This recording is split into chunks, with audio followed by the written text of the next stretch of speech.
let's see if the audio is working, and then we're going to jump right into it, travelers. We got a lot to do today. We don't got a lot of time to do it, so we're going to make sure that we are ready to go. Pretty excited about today. I mentioned it yesterday at the stream, but want to make sure that we jump right into it, travelers. Okay, looks like we're good. Audio seems to be clear. Still hear a lot of moogling in the background, but that's just the location. We can't help that. Moogling, moogle gonna moogle. One moment here. Just make sure everything's good on that side. Fresh. Yep. So that didn't want to load, but we're good now. Okay, so let me put down my mouse and keyboard. All right. So once again, we are on the PS5. Sadly, have not been able to get the Switch going. Didn't have enough time today. It was a surprisingly long day at work today. But we are not going to be doing the relic weapon all day. Just real quick, I did do the Chimera. Finally got the queue to pop. So just as the quest immediately after. And of course, the adventure comes back triumphant. Should have bloody known not even the Chimera would be able to put you out of my misery. Hand over those aluminous salts, and I'll get right to work. Bang, bang, bang.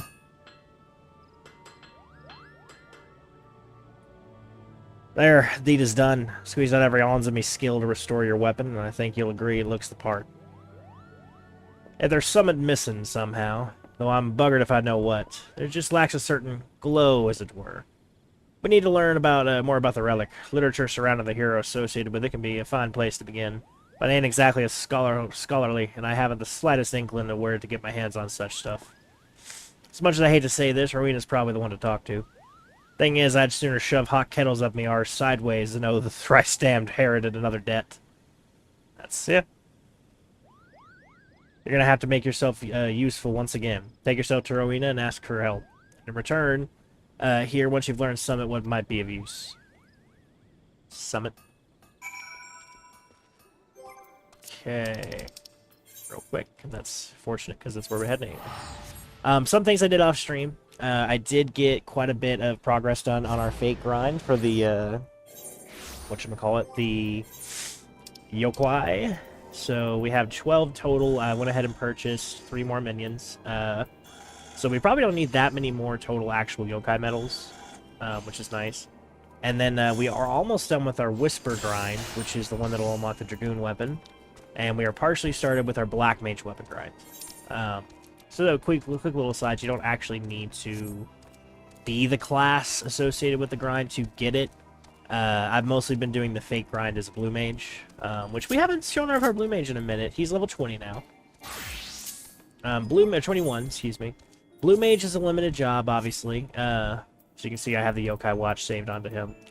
But yeah, it's an easy way to level up Blue Mage. The Fates are a pretty good resource of it, and it's fun. I enjoy Blue Mage quite a bit, even though I only have, what, 2 moves that are actually useful. Sometime we'll go in and we'll learn more moves, and then I'll start showcasing things like the Mask Carnival and stuff. A lot of good story with Blue Mage. Blue Mage is just a general... I like Blue Mage. Again, very contentious content. Personally, I enjoy it. You're looking a bit more to run down than before. You're dealing with Geralt taking their toll. Actually, I forget I even asked. My mouth tastes of bile if I so much as think of that sorry specimen. So is there something you need? Literature on the hero of old who once wielded your weapon? I can find what you need. Might take a bit of time is all. Of course, this ain't charity I'm running here. I can get what you want, but you'll have to do likewise for me. Track down the literature on Death's handmaid in Shitoto. For your part, you bring to me an Amdapor glyph. You'll find this inside Amdapor Keep, ruined castle situated in South Shroud. Clear on the deal? Then run along and fulfill your part of it. Okay, so we need to go... Oh. You know, you're a triple triad vendor. One moment. Give her a go on triple triad. So we'll need to go complete Amdapor Keep in order to progress with that. Not worried about that currently. That's not the mission for today. Carry on here in a minute. It's funny that she has Geralt's card as much as she dislikes him. This beat right here, the one for triple triad, it's called Shuffle and Boogie. Oh, you motherfucker. Ay, caray. Oh, that was a rough one. You know, and sometimes with that, you just... and it's not even... This time, it's not even that. It's all open. It's a problem with roulette. You never quite know what you're going to get. It's not order this time. It's chaos, which is my least favorite. Because you can make an order deck. I dislike the need of it, but you can make an order deck to make the game, like, possible with an order run. That's a possibility. Chaos, you can't really plan for. You just put your best cards in, hope for the best, and hope you don't shit yourself. But I dislike it. There's almost no strategy to it, and it's meant to be a strategic endeavor. So, what the hell's the point? But, I digress. We just wanted to beat her once so we can get the clear on it.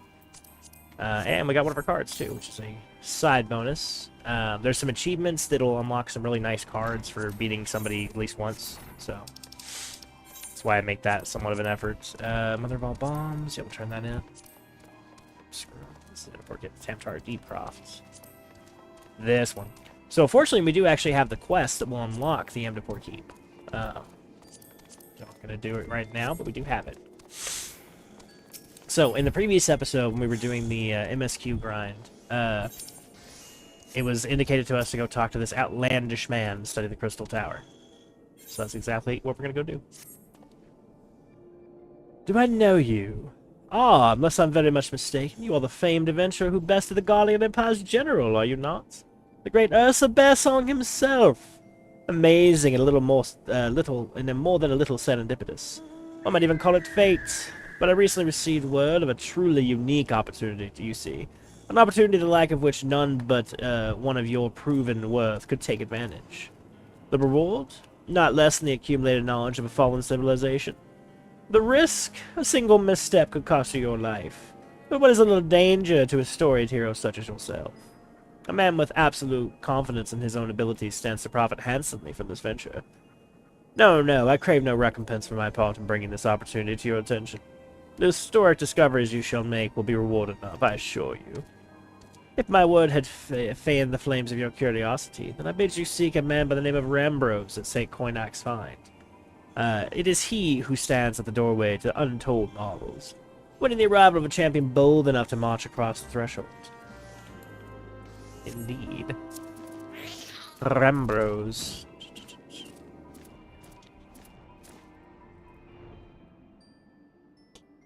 Stuff the sniffles again today. Okay, we might be switching up our scheduling for a little bit here, mostly because things might be shifting at work, so. We shall see.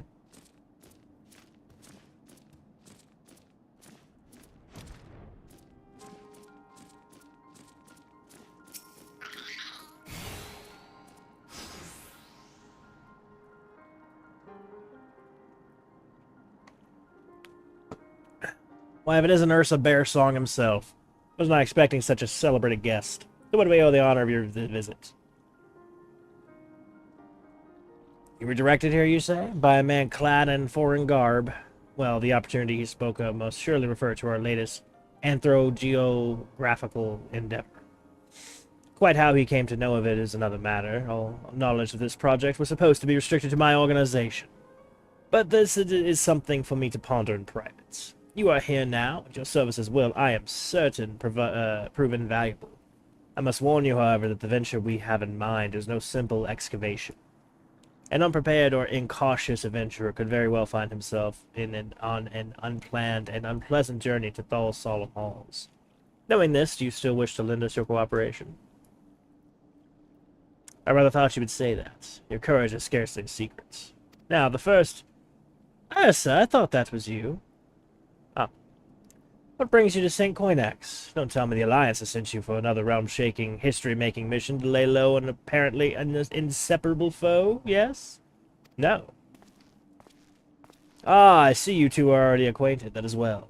Master Garland, our intrepid hero here, caught wind of our forthcoming expedition. He's kindly pledged to assist us. He has he? Glad to have you aboard, Ursa. You don't have the faintest idea what you volunteered for, do you? Very well. Let us begin at the beginning. The sons of St. Coinac are tasked with unearthing the secrets of long-fallen Allegan Empire. This present endeavor aims to delve more deeply into the civilization's mysteries than ever before. Ah, but I know that look. In the event that you feel ill-equipped to contribute much on the subject of Allegan archaeology, I invite you to recall your encounter with the ultimate weapon. That mechanical monstrosity represented a feat of engineering far beyond aught Garlemald can presently achieve. Neurotos gave us simply awoke it. I mention this by way to remind you that you have had what one might term extensive first-hand experience with a notable Allegan relic. In short, you're practically an archaeologist. Belongs in a museum! Sorry. Now, the core of the matter. Here in Modona, there stands an entire Allegan structure which we have yet to investigate. I speak, of course, of the Crystal Tower. After witnessing the destructive capabilities of the Ultima weapon, and the lesser moon Dalamud before it, it seems wise to treat any remnants of that era with the utmost caution. They must be analyzed, monitored, and above all, kept from falling into the wrong hands. To put it plain, I have no wish to see another megalomaniacal legatus wield one of these weapons. It was this thought which first moved me to contact the Sons and propose that the tower be explored.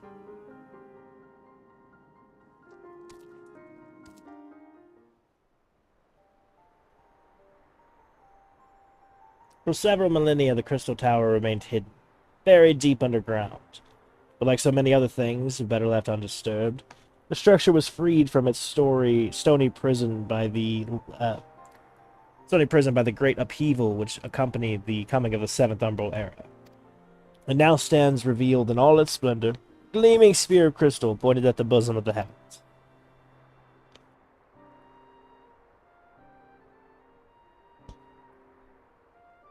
Carry on here a little bit.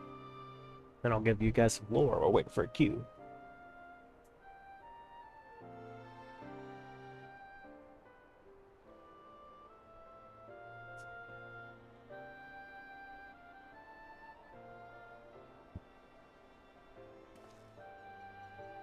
Second, please.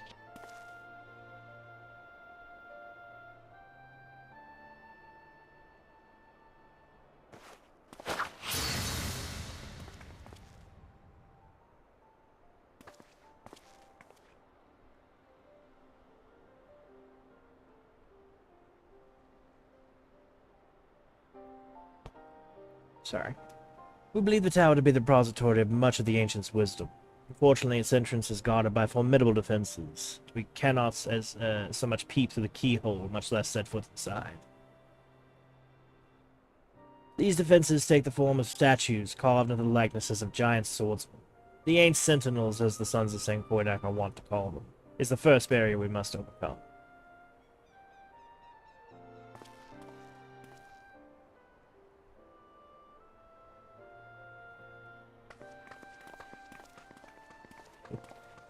Why not simply fly over them in an airship, you ask? It's been tried before. Any vessel that ventures too close to the tower is blasted out of the air. We either destroy those statues, or the front door is forever beyond our reach.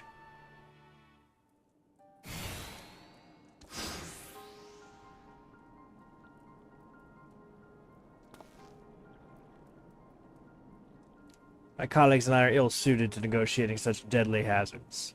Thus, if we are to gain access to the tower's secrets, we must needs employ the services of an experienced adventurer. It will be difficult and dangerous, Ursa, but I can think of no finer man for the task. He called me fine. If I didn't know any better, I'd say you had a taste of those deadly escapades. I look forward to working with you again. There is much and more to be done before we begin the expedition proper. Take some time to prepare yourself, and I shall explain the challenges that lie ahead. Remember. Our first objective is to reach the entrance of the Crystal Tower. As I previously mentioned, however, that will prove no easy task. The entrance is guarded by powerful defense mechanisms, each utilizing one of the four elements of fire, water, earth, and wind. Anyone attempting to simply stroll past these unsleeping sentinels invites swift obliteration. Based on Master Garland's analysis, however, we are reasonably certain that the attacks of these lethal contraptions can be reflected using crystal of the corresponding elements. Naturally, these crystals must be of surpassing clarity, free of the slightest impurities, much like the flawless specimens used by the beastmen in their primal summoning rituals. Mayhap I should have said exactly like the specimens they use. Were there any other way, we would not ask you to do this, but we need someone to enter the beast tribe's strongholds and liberate their perfect crystals. For the moment, I would have you focus on obtaining 2 of the 4 crystals we require. Pray make for Lenosia. where both the Saspa spawning grounds and Ulgamara mines are located. You may be certain that the materials used in the Beastman's sacred rituals will be well defended. Whether you choose to venture there alone or with companions, I shall leave that to your discretion. But whatever you do, please be careful. Okay, so what is the Crystal Tower? As with a lot of things in Final Fantasy, not so much the previous raid that we did, the Binding Flow. That was completely unique to Final Fantasy. It is somewhat, and this is definitely a little bit more of a retelling as well. But it is a pretty big, like, retelling of the Final Fantasy III game. The setting's the same, a lot of the elements are the same. The final character that you fight is the same. So it's kind of like 3, the love letter. So, interestingly enough, the Crystal Tower is also responsible for the 3rd Umbral Calamity, the Ardor, as the Ascians would call it. It was the elements of Earth that ran rampant as the, I don't remember which shard it was, need to look into that. But as that shard rejoined with the Earth, the element of Earth destabilized everything, as Xande, the Emperor at the time, or really more of a lich version of Xande, essentially gave everything to attempt to throw wide the gates to the void. Not in a not un-Ascian-like way, but lacking the requisite talent of an Ascian and the knowledge of just how much that energy was going to be. In a way, it's actually fairly fortunate that he did not, beyond just, you know, the devastation that it would cause, very fortunate that he did not succeed. Because if he had been successful, it's very possible that the entire world would have descended. The Ascians, with paragons of knowledge unsundered, were not able to do what it is he attempted to do. And said they had a far better chance of success. I'm actually willing to bet that the Ascian that we met yesterday, Elidibus, probably had a hand in actively preventing that from becoming a devastation. Because I really think that, like, left unchecked, Emmett Selk is a bit more anarchistic, and that was sort of his love child, right? I would say Laha Brea is the crazy motherfucker, right? He's the crazy one. Elidibus is more measured, right? He's a little bit more... He's an interesting character. He has the most reason to be completely beholden to their deity. Let's just leave his name blank for now.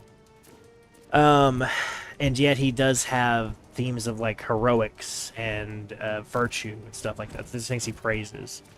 And then, of course, Emmett Selk is just kind of done with everything. Done with it all. So I don't think he would have much cared if the world would ended at that point.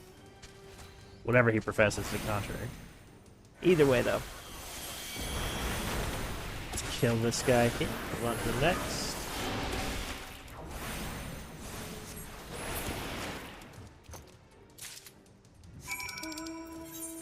Alright, Rembros.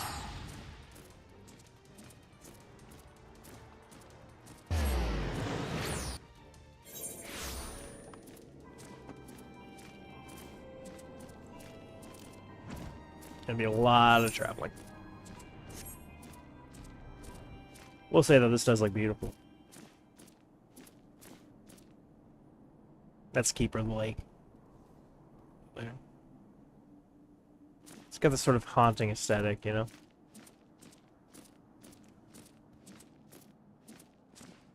Okay. Rambros, wherefore art thou? How progress your efforts in infiltrating the Beastman's strongholds? So these are the famed flawless crystals of the Beast tribes. I have seen countless specimens from I know not how many excavations, but nothing to compare to these. Their purity is astounding. You have done well, Ursa. These in our possession, we lack only the crystals of fire and wind.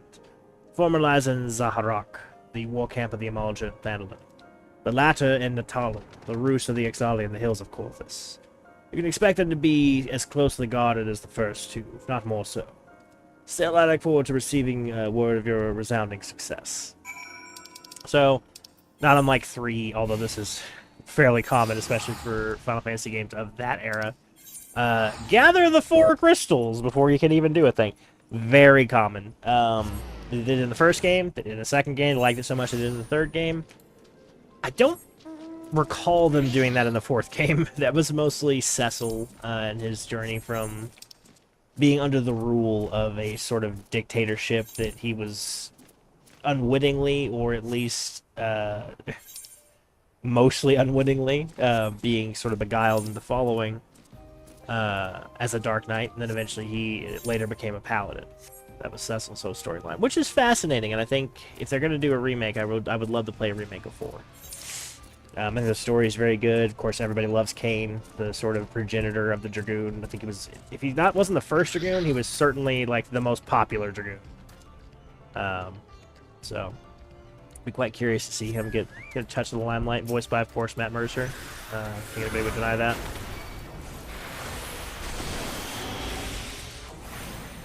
Yeah, I'm not going to bother. Got my ward up, I ain't worried.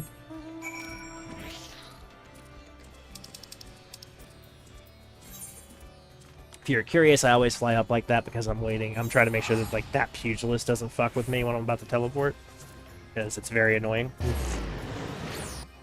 mean, I can kill him. That's not the question. It's just, do I want to deal with it? Our quest to expunge the world of all yellows has been going great. We don't have any yellows here, for example. It's been especially useful in certain different instances. Some of these yellow quests actually give you minions, which I was not fully aware of or appreciative of. I have a lot of little minions that have come from this. Let me see here.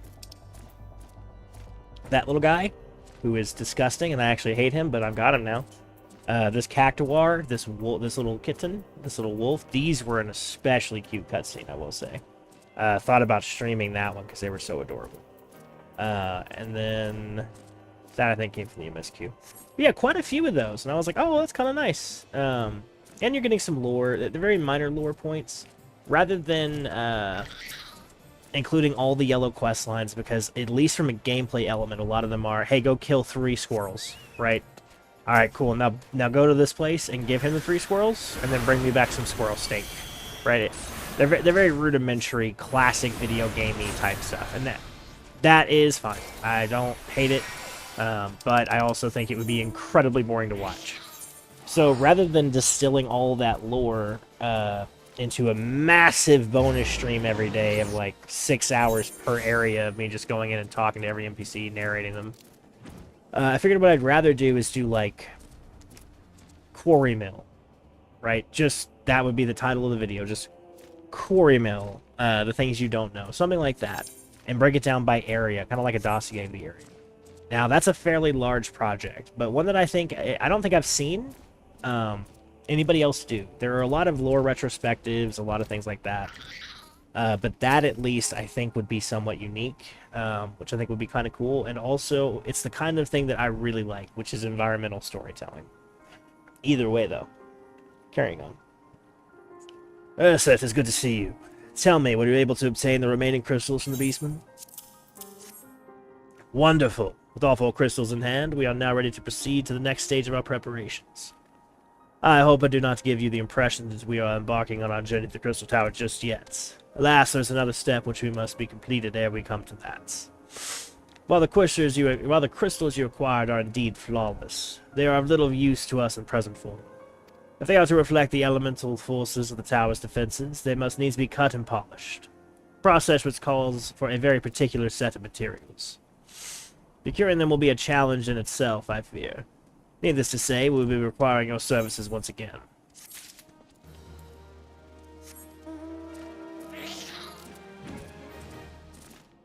Oh. Say that. Like, where'd you send me, Rambros? There we go. If the flawless crystals you procure for us are to retain their elemental purity during the shaping process, a very specific set of abrasive substances will be required. Well, I say substances, but one might just as well call them one substance, namely aether sand, which has 4 elemental aspect and varieties. Alas, aether sand is neither common nor cheap. Indeed, it is not unusual for the abrasive to exceed the value of the precious stones it is used to polish. Given the rarity of the material in question, Goldsmith Guild in Old Daw seemed the likeliest place to purchase the quantity we require. When I contacted the guild's master, however, I was informed that no Aether Sand was currently available, though I requested that word be sent as soon as new stock came in. I have yet to receive aught but apologies. I should mention at this point that I placed the order some time before you procure the flawless crystals. I am well aware that acquiring Aether Sand is no small feat, of course, and I am not an important and patient man.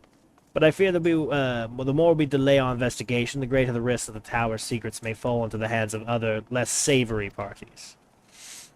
That is why I wish to entrust you with the payment for our purchase, send you to speak directly with Guild Mistress Serendipity. Mayhap the presence of such a distinguished personage will spur the guild into action.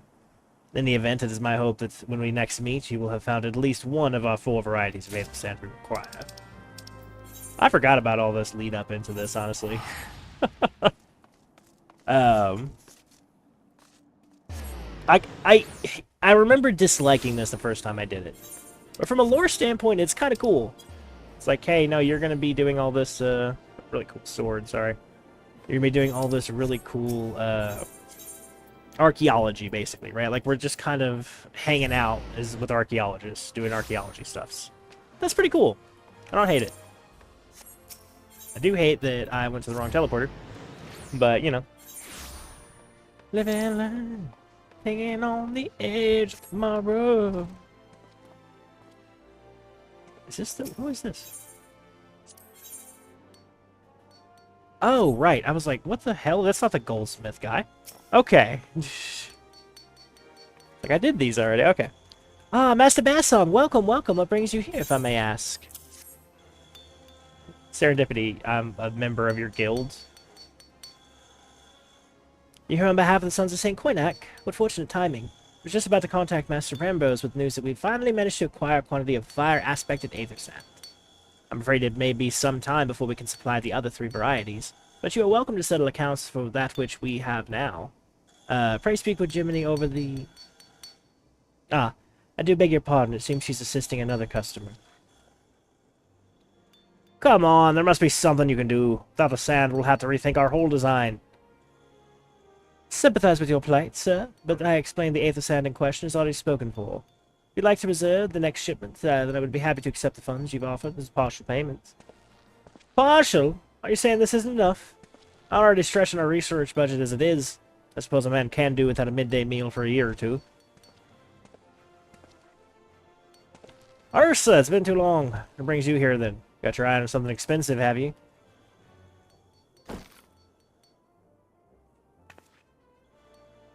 It's a hefty coin purse. Well, now, this is quite a money pouch. The sound of some guild clinking together is strangely satisfying, is it not? Calming yet invigorating at the same time. Oh, no, you're here for the bloomin' Aether Sand, aren't you? Well, I can't deny the Allegan civilization's a subject worth researching. The chief said he was looking into something big. We never thought to ask him what. Wedge and I have been busy tinkering with a new airship design to think of much else, see? When I say tinkering, wrestling would be more like it. Still, after much wringing of hands and gnashing of teeth, we've managed to put together a prototype crystal powered by a propulsion system. We got the idea of it when you heard how you lot had used a corrupted crystal on board the Enterprise, as a matter of fact. Anyway, to cut a long story short, our design calls for 4 varieties of Aether Sand. And that's why I can't just relinquish my claim on this batch here, even for you, lad. How are we meant to usher in a brave new age of technological innovation, if not by technologically innovating, eh? Well, I hesitate to interrupt such an impassioned speech. Duty compels me to point out that this gentleman is a representative of an organization that reserved the Aether Sand in question, to mention nothing of the fact that his purse is considerably larger than yours. Ooh. Oh, it's like that, is it? I mean, yeah. We're not gonna arm wrestle for it. It's not even mine, number one, but also, fuck you. Alright, the batch is yours. I'll let you have it. You're not letting me have it! I bought it, jackass! But if you're going to take my sand, it's only fair that you grant me a role in this project of yours. I'll take that as a yes. It's not every day you get a chance to experiment with the wonders of the ancients. With any luck, that'll inspire me to think up another technological innovation or two. I mean, he's useful. Can't you? That'd be like if somebody went up to Walmart, bought the last cake from the bakery, and then they were like, excuse me, that's my cake? Who the fuck are you? That's for my kid's birthday. It's got her name on it. No, that last cake is for me. Excuse me. Now then, from what you've told me, I'm guessing you'll be needing the other 3 varieties of elementally aspected aether sand as well, right? Rather than sitting on your rump and waiting for the shipment that may never come, I reckon your time would be better spent searching for the stuff yourself. And as it just so happens that I know of a good place to start. There is said to be a peddler in northern Fenelon who, very occasionally, handles the earth-aspected aether sand. Wedge is in the process of confirming the rumor as we speak. I know what you're thinking. When did my timid little friend decide he needn't need me to hold his hand anymore? The answer being just the other day. Seems he's been inspired by a certain adventurer's heroic example. Thought he was joking when he volunteered to go to Fenelon without me. I just hope he manages to stay out of trouble. Head out to Blue Fog, and should you find him poking about this new bodyguard, or... Oh, did I not mention her? Wedge thought it might be wise to hire an adventurer to accompany him. Just in case your heroic example turned out to be less inspiring than he first thought.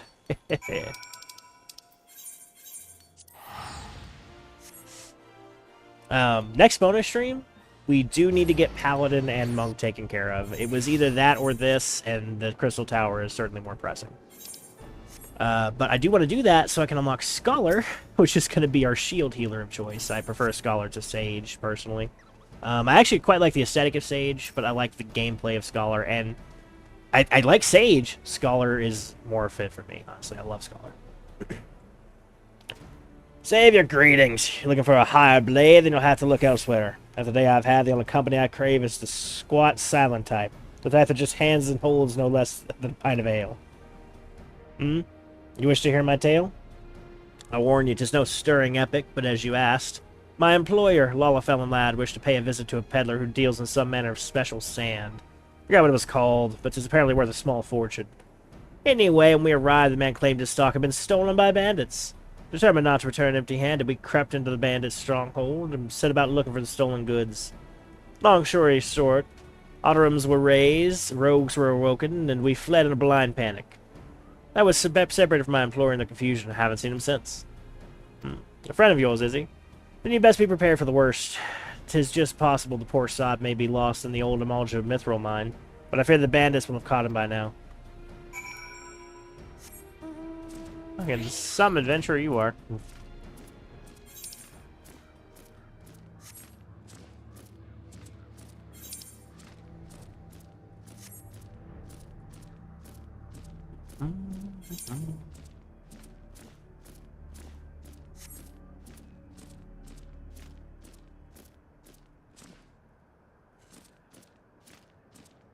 It's a whole lot of red. Okay, where might you be, Wedge? Pool of Lalafell.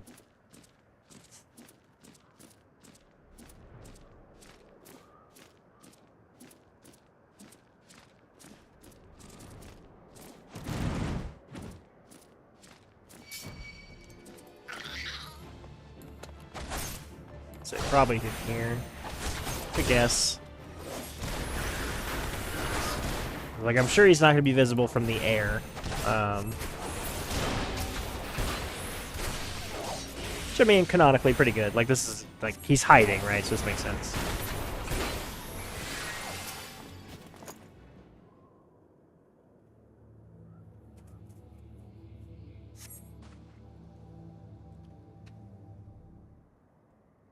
How can it be so stupid, sneaking into a bandit's lair? It's just not the sort of thing I do, and now I'm going to die for it. No, I just need to calm down. I can do this. I can be brave. I'm going to stand up, and I'm going to walk out of here. Here we go.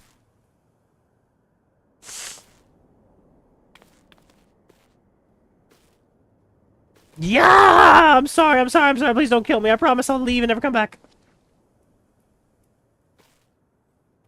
Ursa, is it really you? How did you find me? Can you smell fear? Actually, ignore the smell. I expect you're wondering why I'm here. Well, I was just in the process of retrieving some stolen aether sand, which Biggs and I need for research, as it happens. I concede, perhaps a touch foolish and nearly fatal, but I did succeed in snatching the stuff before my bodyguard ran away, and several dozen bandits came piling after me with knives and axes, what looked very much like a plank with a rusty nail in it. Anyway, The important thing is that the stolen aether sand is right here in my pocket. Oh, my dear. It must have fallen out when I was, taking evasive maneuvers. It seems I won't be leaving into this infernal place for a while yet.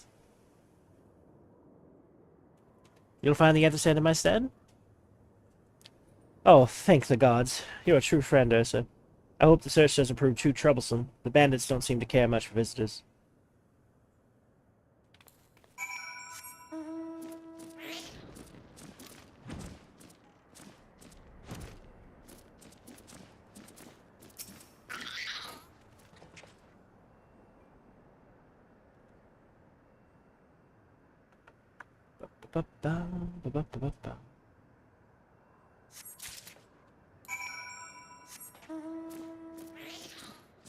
Sure, they're gonna attack me again.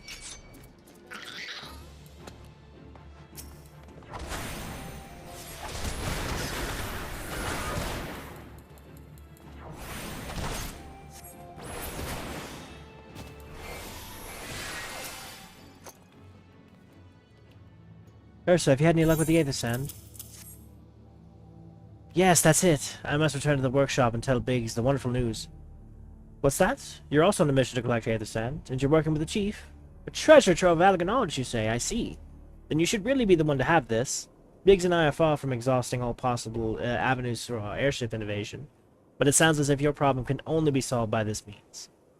This expedition of yours sounds jolly interesting, I must say. I'm half inclined to join you. In fact, I think I will. Any venture worth the chief's time must be worth a look. Right, I'm more than ready to leave this awful place behind, and you should return to Mordona with the aether sand before there are any more, little mishaps. Be sure to keep a close eye on your pockets, Ursa. I'm gonna teleport right over. Don't you worry. Don't you worry your little Lalafellan head, sir.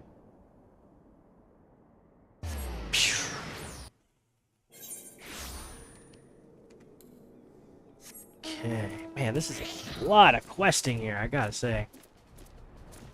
I was hoping we could do all three of these, but like 6:30, we haven't even done one yet. Presumably unlocking the tower is going to take longer than the intermittent questing. I seem to recall that being the case. But there are a lot of cutscenes in this raid. But I'd like to get at least... We're going to go at least two.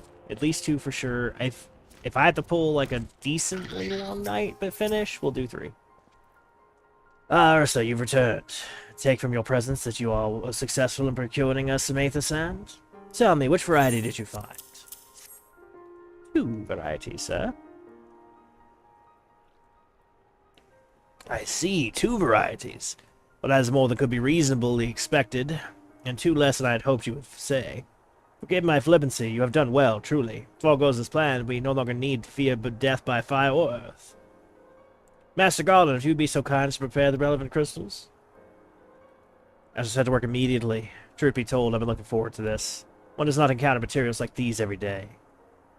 Speaking of which, how in the seven hells did you find them? Mistake me not, old friend. I know only too well how capable you are. But aether sand isn't something you can simply find gathering dust at the back of a merchant's rare gem cabinet. You had help from Biggs and Wedge. More Wedge. Biggs didn't really do much. Trust them to design a revolutionary new engine the moment I turn my back. How's a genius meant to rest on his laurels when his employees are so damnably innovative, huh? And now they're determined to join us, are they? Typical. I jest, of course. It'll be good to have them around. Still, as a matter of professional pride, let's endeavor to procure the other two remaining varieties of aether sand before they arrive, shall we? Tell me, Ambrose, have we any information on whether the water and wind aspected types might be hiding? Not as of yet, but I have made certain arrangements. We shall see soon if my efforts have borne fruit. Forgive me for observing, but you seem less enthusiastic about the prospect. If there's a complication, I'd rather we discuss it now than risk jeopardizing the expedition. Mayhap an explanation is in order, but first let us savor the preliminary victory that Ursa has won for our cause, if only for a moment. I'd like an explanation, actually, sir. That'd be my celebration. Show me Cat Daddy.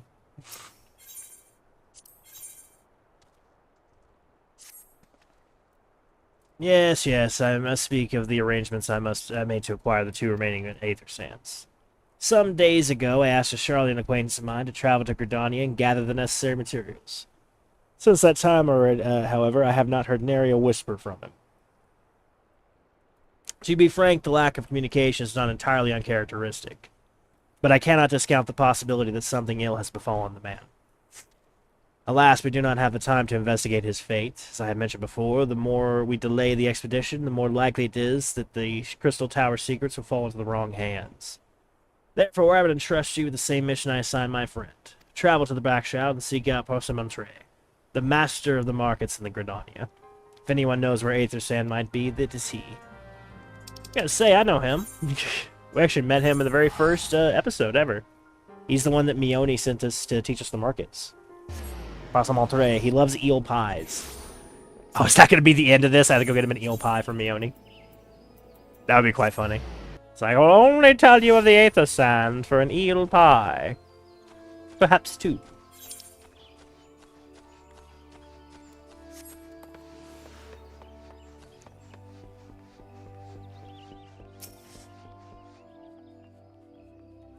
Yes, I'm sorry. Did you say you wish to purchase Aether Sands? My dear fellow, if you've the faintest idea of the rarity of the material you seek.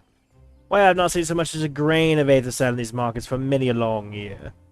I can tell you where one might mine that ore from which the water aspect and variety of the abrasive is derived, but only a desperate fool will only set into the place. You seem undeterred. Very well. Are you familiar with Earth's Gift? That is where the ore is to be found, in an area inhabited by a particularly pernicious hog. Should you encounter the betusked nightmare, you will know that you are in the right place, albeit at the wrong time. Farewell. I have slayed actual gods. A pig is not much of a concern. Parsemontre. But I appreciate your concern.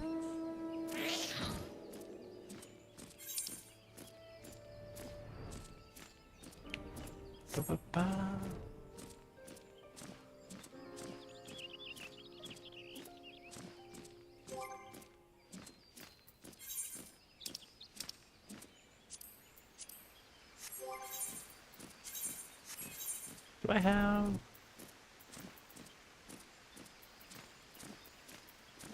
So did we get the relic weapon partially or no? Nope, we don't have it. Hulking hog carcass.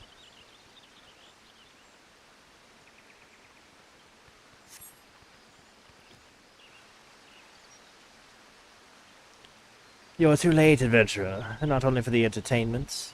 You will find no trace of the ore which but recently lay here. Nay, not so much as a speck.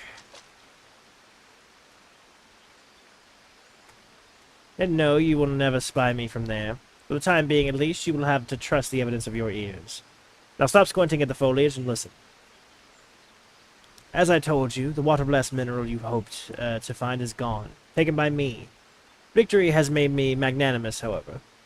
Accordingly, I have decided to share the location with the alternative source of Aether Sand with you. The Wind Touch variety, to be specific. I trust I have your attention? Good. A band of Ixal in North Shroud keeps a quantity of the abrasive for purpose of removing impurities from lesser crystals. Well, do you mean to dally here all day? Make haste, adventurer, before I snatch another prize from under your nose. This is to be a race. The Ixali logging grounds in North Shroud should be our destination, and that is where the real amusement will begin. May the best men win.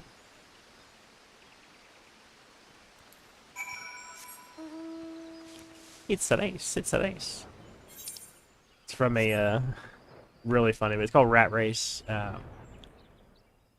Starring many people. John Lovitz. Ooh, is Chris Rock in it? There's a bunch of really funny people in there. I don't think Chris Rock is in it, but somebody's in it. Rowan Atkinson, that's Mr. Bean. He's in it. Like I said, good movie. Here at Nedrick's recommendation, then you must not be without skill.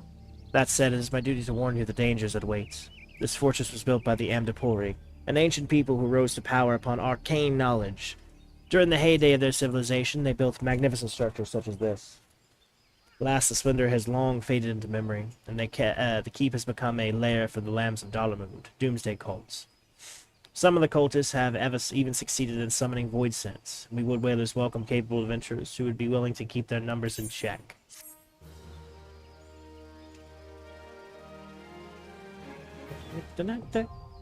And a porky. So we need that for both just clearing it and also for the relic quest. So figure we were sitting literally right next door to it. We might as well just unlock that one. It's quite close. Oh, nice. That's on sale.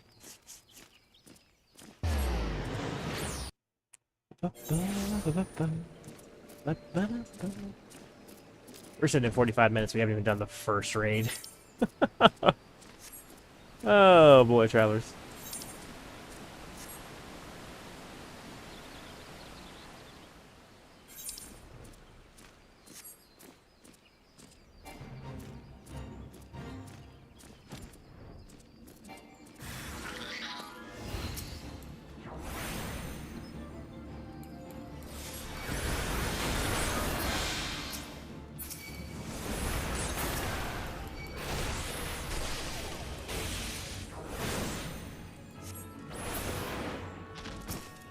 Alright, one touch it sale. Whew.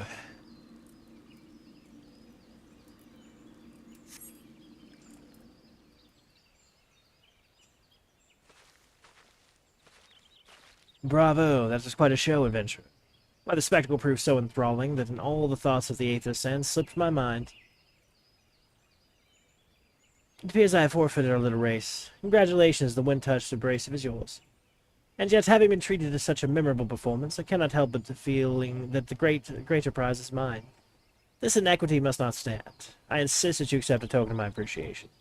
Payment for this entertainment will be waiting for you in the east, in a clearing within Proud Creek.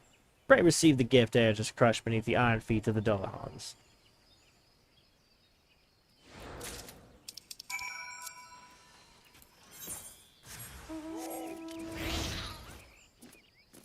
So many people do fates whenever the Yokai Watch thing is going. So if you, like, want to do fates, it is the golden opportunity to do so. Like, they gonna be fating.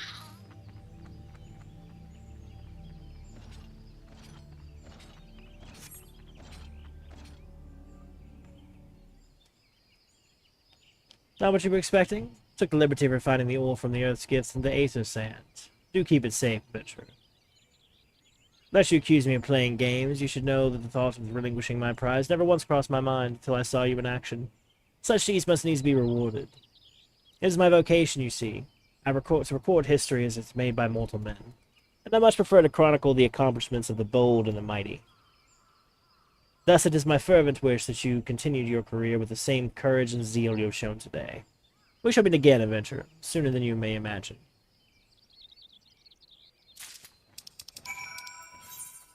He's such a little shit. Oh, please don't aggro. Okay. So I just don't want to deal with killing you. Just can't be bothered. Okay, so we have all the Aether Sand now. We should be able to enter now, which is exciting. Get that show on the road.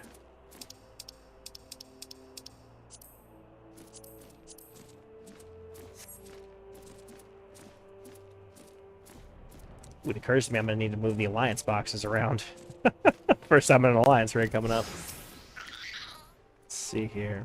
What news of your mission? Are we any closer to acquiring the remaining abrasives? You've brought both. I shall have Master Garland begin working the crystals immediately. Tone of surprise, sir. Tone of surprise. You don't know who y'all dealing with?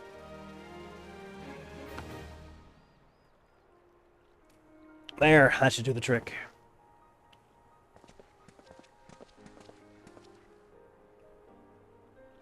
Excellent work. We now possess all four of the fangs required to pierce the Crystal Tower's defenses. My compliments, Master Garland. Oh, 'twas a trifling matter, I assure you. So here's the one you should be thanking. Anyway, by my reckoning, there's nothing stopping us from striding up the Elegant's front door. Can't go without us, Chief.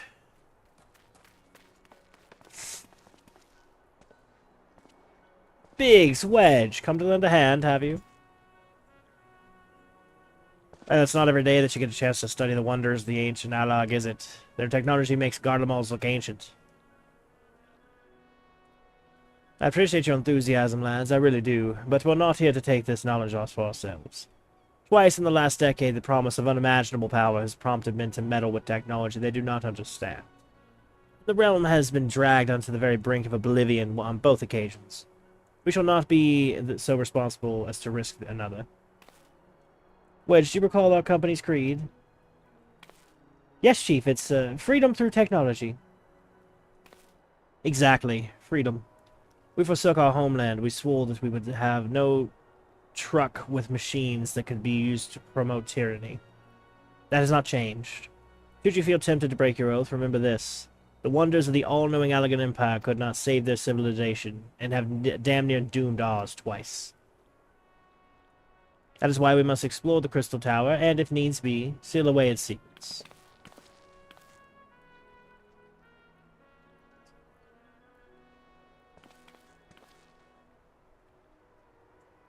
A compelling viewpoint. It is unyielding wills such as yours that have defined the course of history.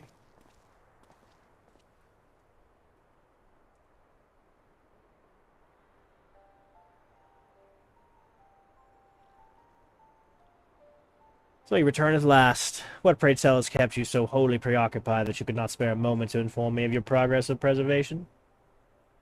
Well, the task you assigned me, of course. Surely you have not forgotten about the Eighth Ascend? I tasked a passing adventurer with delivering it, a more capable courier I could not imagine.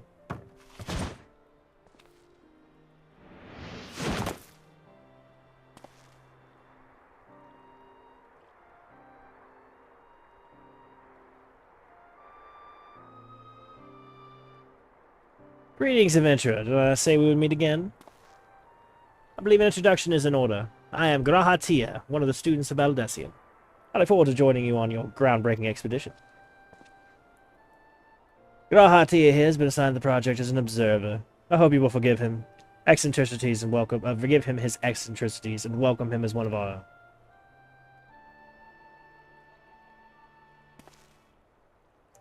So then our fellowship is complete, and all stand ready to step into the unknown. 3 cheers for Noah!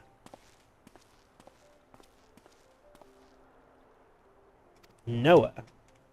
That is the name I have chosen for our little collective. Given our differing backgrounds, we cannot very well call ourselves the Sons of St. Koinak, can we? And we must have a memorable appellation if our ventures are to leave its mark in the annals of history. I could claim that NOAA stands for Nominated Observers of Artificial Historical. And so it does. Technically, but my true reason for naming this stems from the fact that it is shared by a vaunted Allegan Archmagus. An Archmagus? I like the sounds of that. Thumbs up. Just nerding out over here, these two. I love it. Very well. Now that the pressing matter of what to call ourselves has been settled, it's time we set forth to brave the outer defenses of the Crystal Tower. Is everyone ready to depart?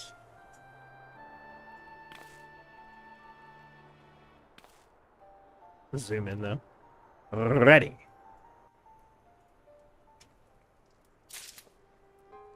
Okay. Here we go. Gentlemen, the Seekers of Ancient Analog beckon. Let us not keep them waiting any longer. Venture you would join the engineers, the Crystal Tower's main gateway, where we will endeavor to neutralize the structure's outer defenses. Rambrose, meanwhile, will remain here and oversee the operation. Given my knowledge of Allegan history, it seems logical that I should lead the expedition myself, though I admit the role does not exactly befit my status as an observer. Still, we can but make use of the resources at hand. Assuming all are in agreement, let us proceed forthwith to the large, lopsided gate found to the southeast.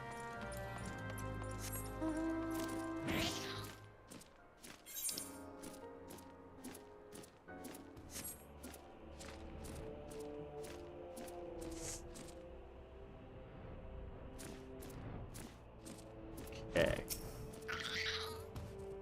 This is a gate.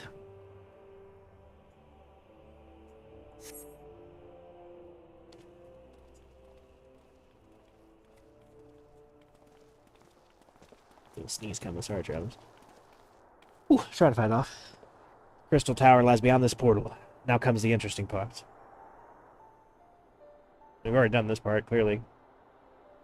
Sid, you are the only one of our number who has ever crossed this threshold. I ask that you take the lead for the present. He was probably going to, actually, I imagine.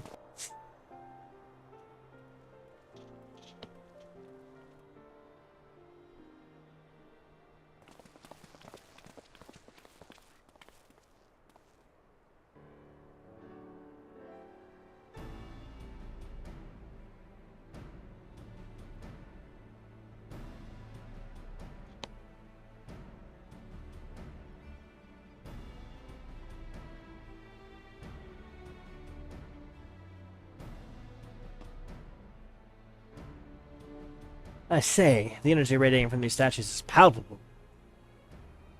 Lucky for us that it is. One might have otherwise strolled past them. Feast your eyes on the elemental defenses which prompted our lengthy preparations.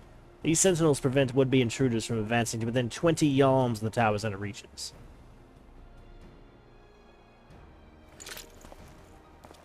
Gonna fucking shoot it? Cool.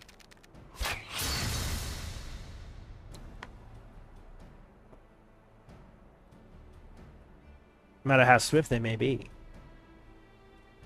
Happily, the crystal fangs we took such pains to craft should spare us the inconvenience of instantaneous annihilation. Here, allow me to demonstrate. Yeah, chuck it in there. Chief, it's too dangerous to allow anyone else to risk their life testing one. Quite right. I made the damn things. It's my job to see that they work.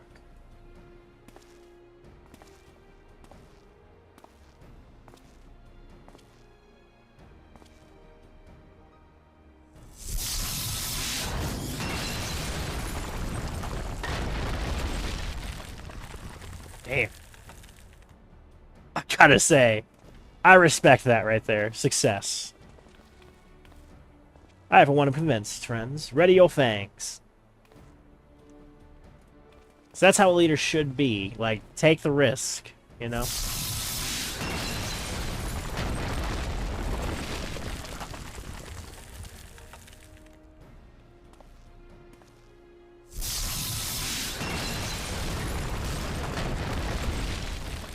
My turn? My turn? Come on, I want to blow one up.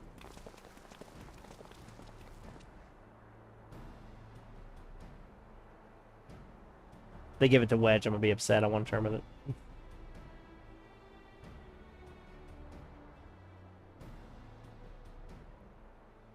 This last one is yours, old friend. Seemed only right.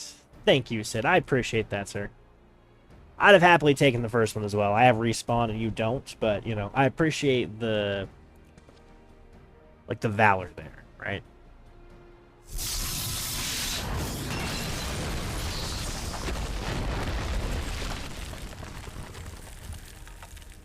Alright, now everybody hold on to these, because they are immensely valuable.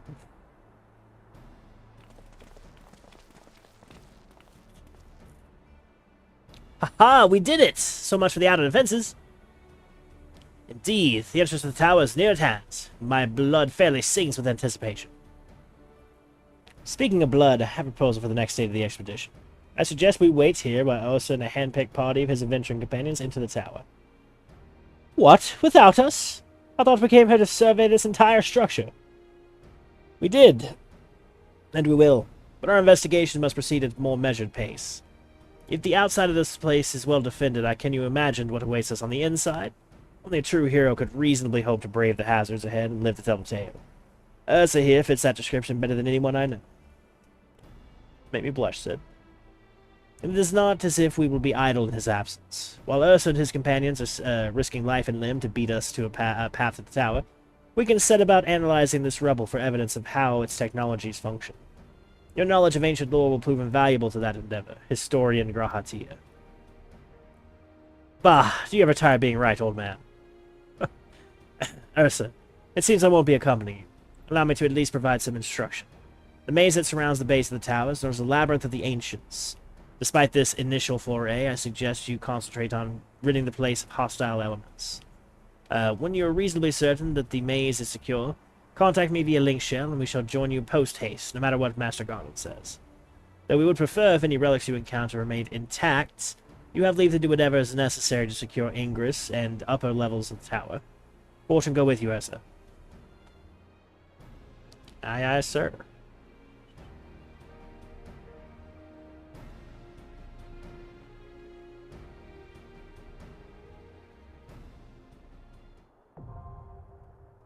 Labyrinth of the motherfucking ancients. I'm excited, Travelers. I'm excited. Need to like these. Alright, let's go ahead and queue that puppy up. It might be a while. What? Hang on. Oh. There we go. I was gonna say, what does that mean? I've not selected another duty. What are you talking about? Alright. Okay, so let's go ahead and go back to Remnant's Toll, and we'll start taking up some of these blues while we're waiting.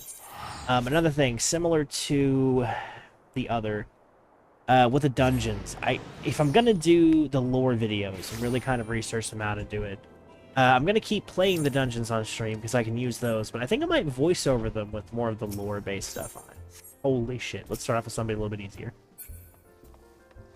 That guy's got like 7 quests. A little bit easier to deal with.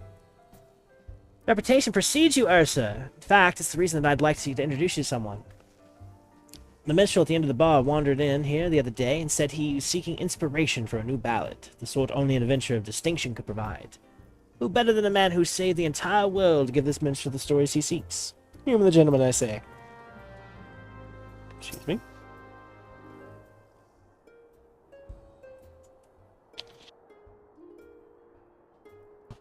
Dawn may banish even the darkest night, yet ever shall primal desires burn. 2 swords shall vie to lay them low, a blade born of light and a blade forged of might. Alas, man may entrust his fate unto but one. Lest you wonder, these are the words of the Archon Louis Soir. While not written as poetry, I find poetry within them nonetheless. Years ago, when I arrived in this land, I was beset with peril day and night, forced to endure countless trials which tested my mind, my body, and my faith.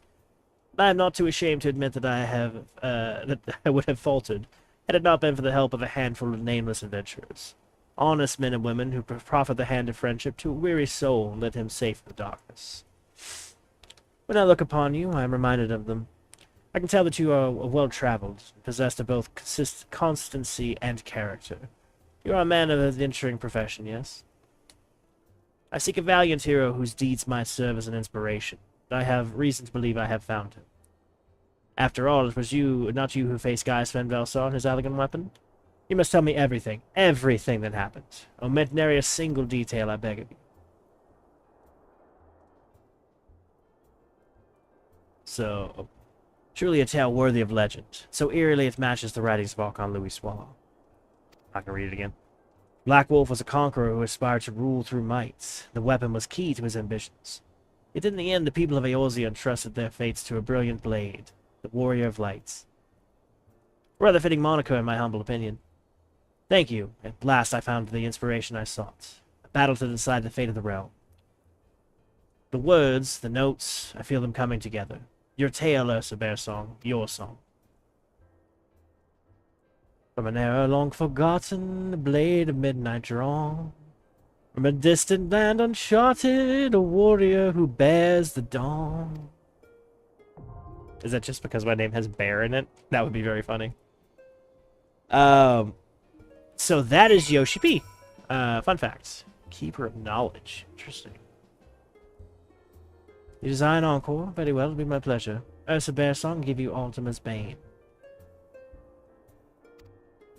Should I repeat what I've already read? Okay.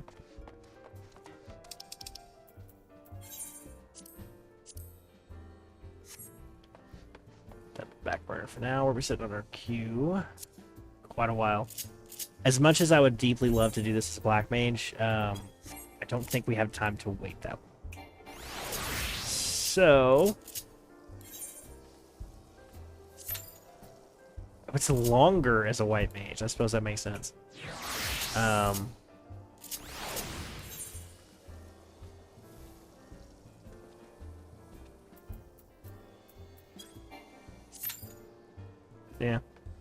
Alright, well. We're ready to go whenever it cues.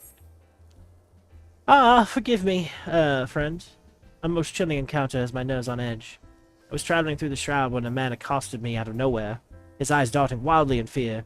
He spoke of a haunted mansion from which the tortured screams of young maidens can be heard day and night. Hawketh Manor, was it? Oh, Hawk Manor, yes. What's that? You purged the self-same manse of its unholy inhabitants some time ago. That is curious indeed.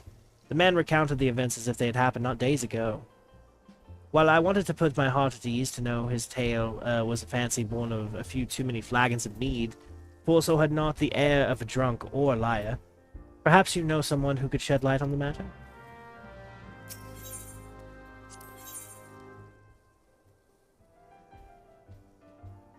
I guess I need to have done that one first. Interesting. It's me in the more deep hard mode. Oh my god, but he has so many quests over here. Okay.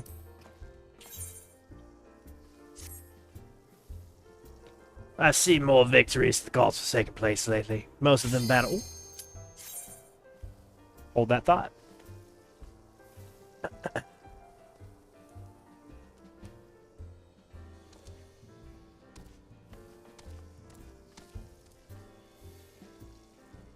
see if we can get the queue here. We have to re-queue. I'll keep reading. Most of these are going to be bonus dungeons, basically. Which I love the bonus dungeons. Some of the best content, in my opinion, comes from these bonus dungeons because it's after they've refined the initial.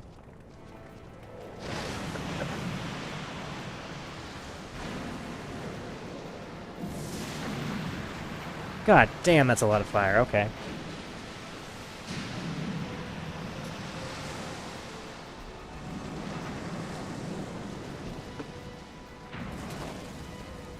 Put this on me while I eat a cookie real quick. Double stuffed Oreos.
Oh my god.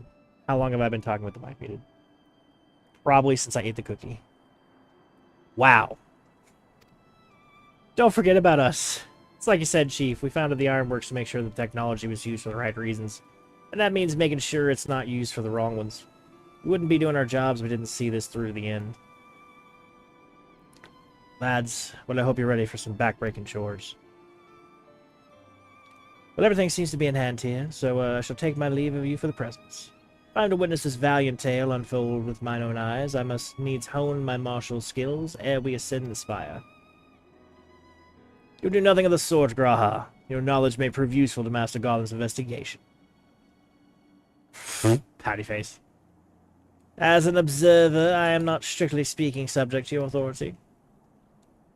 Pray do not mistake my intent, Ursa. I am well aware that I shall never be a match for one with your innate talents, however hard I train. Be that as it may, I pray do not allow your skills to rust from disuse during the coming pause. We will need your fighting fit or for subsequent forays to prove as productive as this one. Mark me, we have not yet caught more than the briefest glimpse of that which time has obscured. Soon, however, we shall cast off the veil, gaze upon the glory of the Allegan Empire. And with that encouraging thought in mind, it is time to bring this assembly to a close. Let us all focus on the tasks at hand, that our next expedition may be soon all the sooner. Meeting adjourned. Second.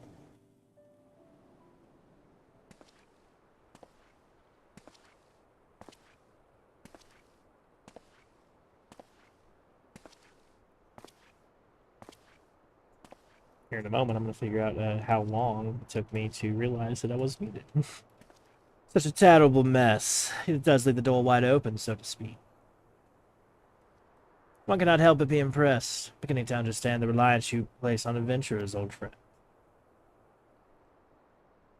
So this is the legacy the Allegan Empire left behind. My readings are correct. The energy source waiting atop the tower is a match for even the ultimate weapon. Nay, more than a match. A new toy for me to play with.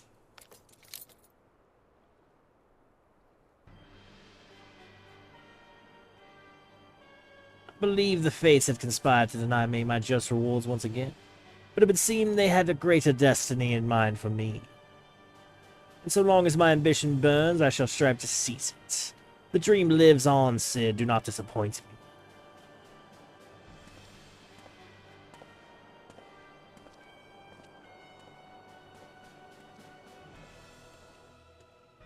So worst case scenario, we had a very quiet dungeon run. Let me just double check.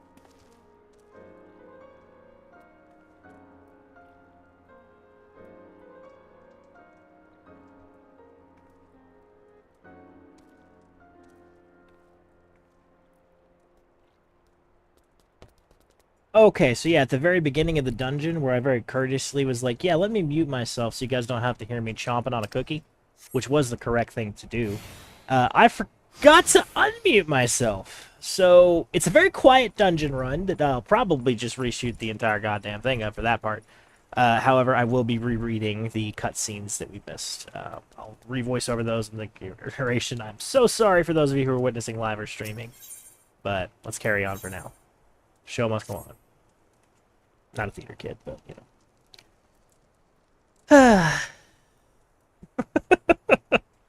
That's what I get for streaming too much. It's so stupid. I can't believe I did that. Oh, 'tis you, my friend. You are doubtless eager to hear of our progress on the Crystal Tower. Excellent. I'd be disappointed to hear otherwise. Of course, disappointed is the word of the day, I fear. Ashamed to say that there is nothing worthwhile to report. Sons continue to probe the labyrinth of the ancients, to every day bring new discoveries. Alas, the same cannot be said of the Crystal Tower proper. We've not been able to set so much as a single foot inside. You may recall how the 8 sentinels stood between us and the labyrinth initially? In like manner, the entryway into the principal spire of Syracuse Tower, the Allegans called it, is also protected by technology far more advanced than our own.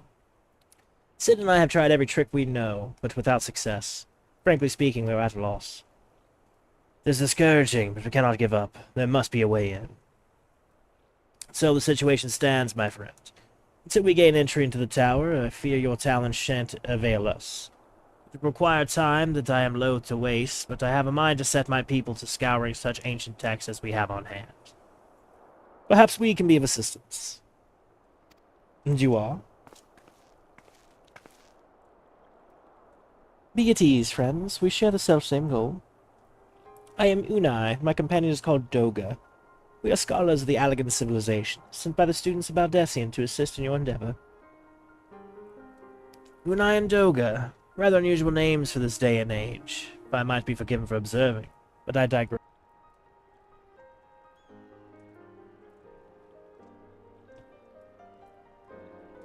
Don't know what that beeping is, but it sounds bad. You claim to be here at the students' behest, but we have received nary a word of your coming. I am sure you'll not take amiss if we seem somewhat doubtful. We can only assume that the message failed to reach you due to some mishap. I assure thee that we are here to help.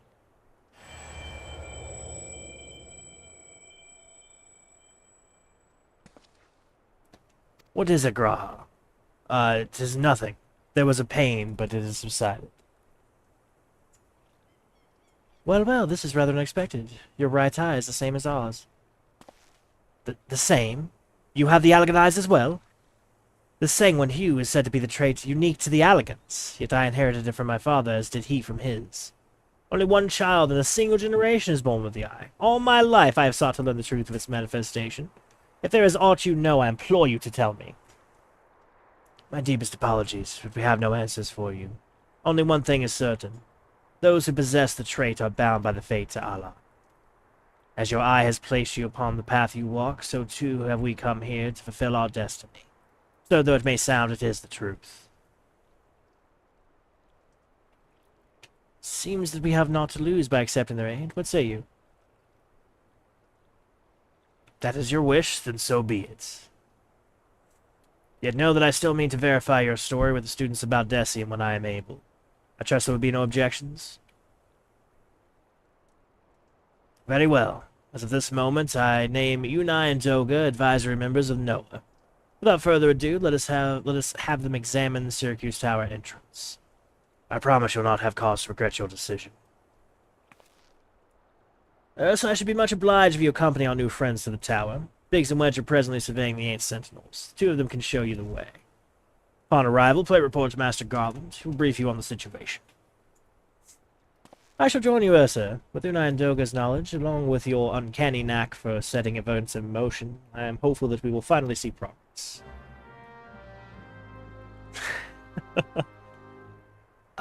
There's a reason why Graha is so loved in the franchise. He's great. I love him. He's a little shit right now, but we love him. It's like, ooh, I'll compete with you. Hoo-hoo. I mean, it's in a very friendly and like charming way. He's not like being a dick about it necessarily. He does come from a fairly competitive culture as well too. It's important to know. So.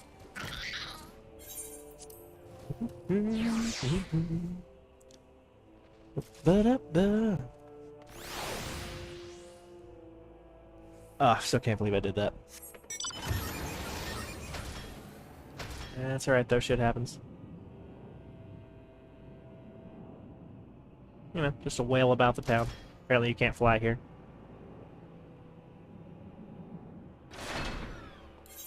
So real quick, let's just do this. One of the benefits of having crafters, just being able to do that. Very nice. Well, if it isn't Ursa, eager to enter Syracuse Tower and kill everything in sight, no doubt. As I'm sure you've already heard, though, the place is locked up, tight as a clam. New friends from the students, you say?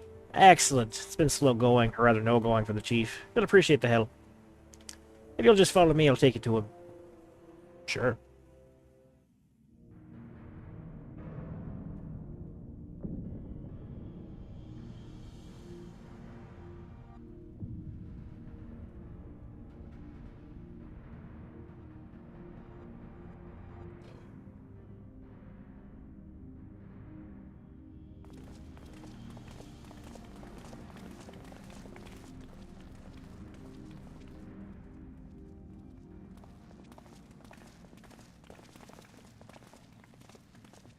Ah, some old friends to lift the spirit, and a couple of new ones besides. Allow me to introduce Unai and Doga. They are scholars of ancient Alag, sent here by our friends of the Beldessian to aid in the investigation. We understand you're having trouble circumventing the tower's defenses. 'Tis our hope that we can be of some small assistance. If your attires are to go by, your assistance should prove invaluable indeed.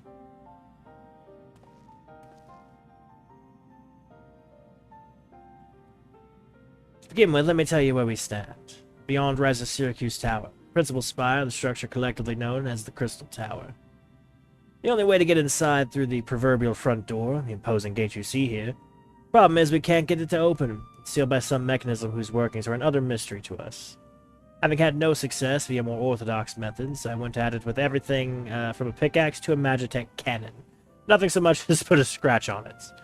For a blessing, the gate doesn't try to reduce to ashes like the 8 Sentinels, but that doesn't make it any less effective as a security measure. It's fiendishly frustrating in its simplicity. The only clue we have is this elaborate device carved upon it. Man and a woman, respectants. Elegant royalty by my judgment. Precisely who these individuals were, we cannot say, nor do we know whether the device actually serves a purpose. Like as not, it is purely decorative.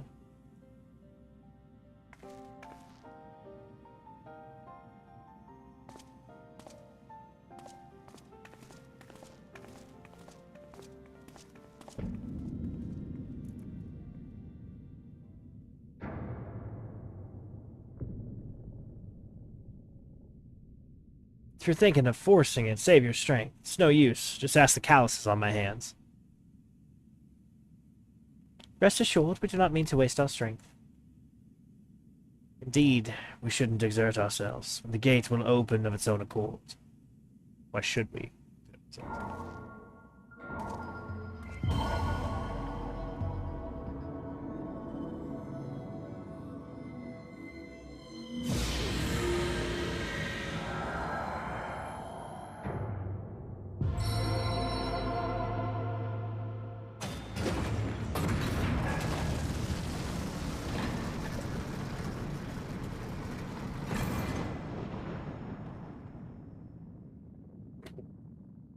That expression, though. I don't think any of us expected that to happen. 7 hells, what is this? What did you do? What are you?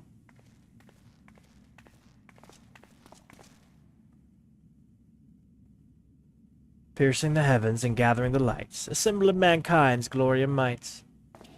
Its virtue guarded by gates impregnable, only to those of royal blood unanswerable.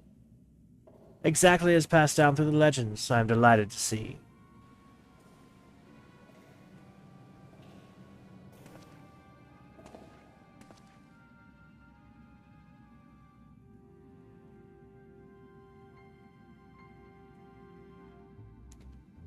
Beg pardons for interrupting your bewilderments. Couldn't help but notice the remarkable playthings you have acquired. Nero? You're still alive? Garland, if I didn't know any better, I'd say you weren't happy to see me. Ah, but I jest. In light of our recent meetings, you have every right to be wary. Rest assured, I am no longer a threat to you. My legion is all for intents and purposes defunct. My association with it means a tight noose awaits me back in Gauntlet. So I've been roaming in the land of Eorzea, regular itinerants. In the course of my wanderings, I chanced to catch wind of your latest venture. It sounded positively fascinating, so I decided to come here and join you. After the wrongs you committed, you think us that gullible?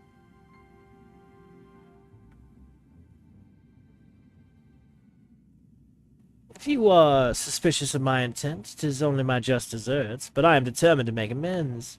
To gesture goodwill, I will share with you what I know, starting with these two odd characters.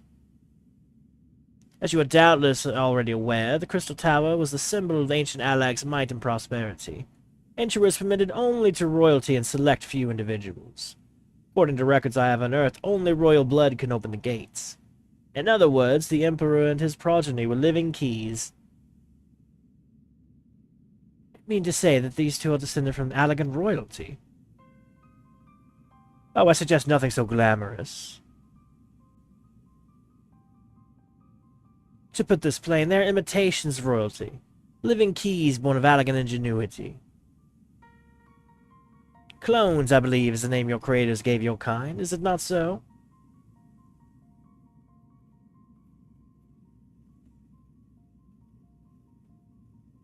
It would seem that the time for concealment is past.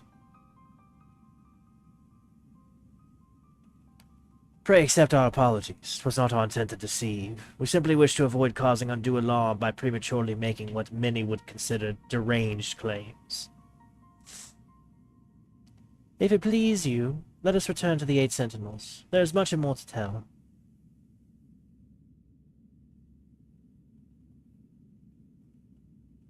I trust these two. Seem alright.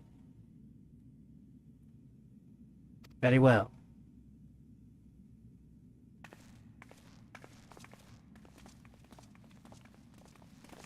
Just realized that my outfit is kind of matching theirs, with the greens. That's just sort of my channel's aesthetic, but it's funny. 7 hells! Do you seriously mean to follow us around? The face. Come, Garland, you know me better than to think that I spoke in jest. What more will it take for us to be reconciled? A gift, perhaps?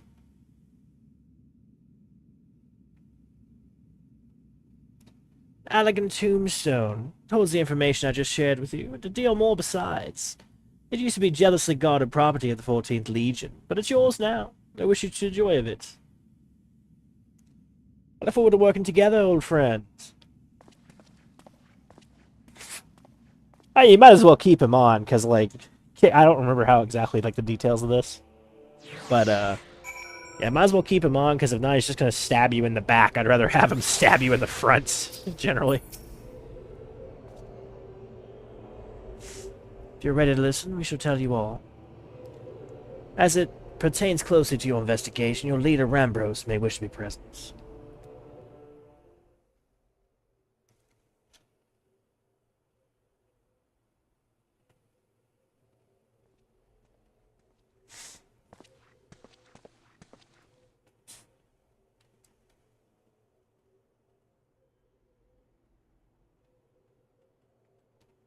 Before we begin, pray allow me to apologize again. It was not our intent to deceive you. As you will have already gathered, we are not scholars sent by the students of Baldessian. Nay, we are clones, copies of people who once existed, giving life through Alagan technology. This is rather a lot to take in. If it would be considered unseemly, might I ask why you and yours were created? And more specifically, what it is that you seek to do now? Answering your question requires that we visit Alagan history. Please bear with us. The Alagan Empire reached its zenith long before our kind came into being. In the glorious age, the Crystal Tower stood tall as a symbol of Alagan pride. Parents took their children there, that they might learn how the nigh limitless energy it produced brought prosperity to the whole empire. That prosperity, however, bred decadence. The empire began to show signs of stagnation. This decline was made all the more rapid for want of strong leadership. In a matter of generations, the Alagan civilization became a pale shadow of its former self. Its once gleaming cities fell into disrepair, and its frontier lands were given over to the wilderness. Lamenting the pitiful state of affairs, one technologist made it his mission to restore Alag to its greatness. Amon was his name, and he believed that the ailing empire wanted but a potent ruler, and none was more potent than its founding father, whom he sought to resurrect. The founding father? You cannot mean Emperor Zonde. None other. As part of his experiments, Amon created clones of Emperor's descendants. We are the products of that experiments, copies of Unai and Doga. Historical texts mention the reigns of two elegant empires named Zonde. It was commonly believed that the second was the namesake of the first. After all, such custom is not uncommon among royalty and commoners alike, to think that the two were in fact one and the same. Aye, Zonde returned from the grave and assumed his throne once more. And true to Amon's prediction, the Emperor restored his realm to glory it once knew. Would that he could have been satisfied with that. In his previous life, the Emperor desired to bring the entire world under elegant dominion, an ambition that was ultimately went unfulfilled. Having been granted a second chance, he was determined to succeed. Realizing that he needed more power to wage his war of conquest, Zonde turned his sights towards a forbidden source, darkness. In order to learn how to harness this power, he converted the Crystal Tower into a restricted research facility. Darkness again? 7 hells! What is it with megalomaniacal rulers turning to darkness in their lust for power? Well, at least this one won't be bothering us, being thousands of years dead and all. Would that you were right, Master Garland.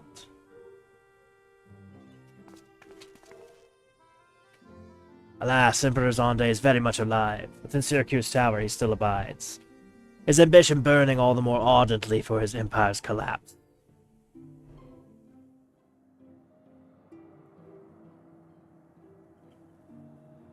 Wielding the power of darkness requires prodigious amounts of energy. Energy that not even the Crystal Tower could produce. In order to augment the shortfall, Dalamu was created and launched into the heavens. On high it hung, gathering the sun's energies and channeling it to the tower below. However, a miscalculation resulted in a surge of energy that escaped into the land. This triggered an earthquake of unprecedented violence, the calamity that ushered the 4th Umbral Era, not the 3rd. I was mistaken. There you go. In the blinking of an eye, the mighty elegant empire was laid to waste. Yet even as the Crystal Tower was sinking into the earth, the technologist Alman, now Emperor Zonde's closest aide, invoked powerful magics and halted the flow of time. Every soul within the structure, the Emperor included, was placed in a deep slumber. In that state, they were to remain until the time was ripe to awaken.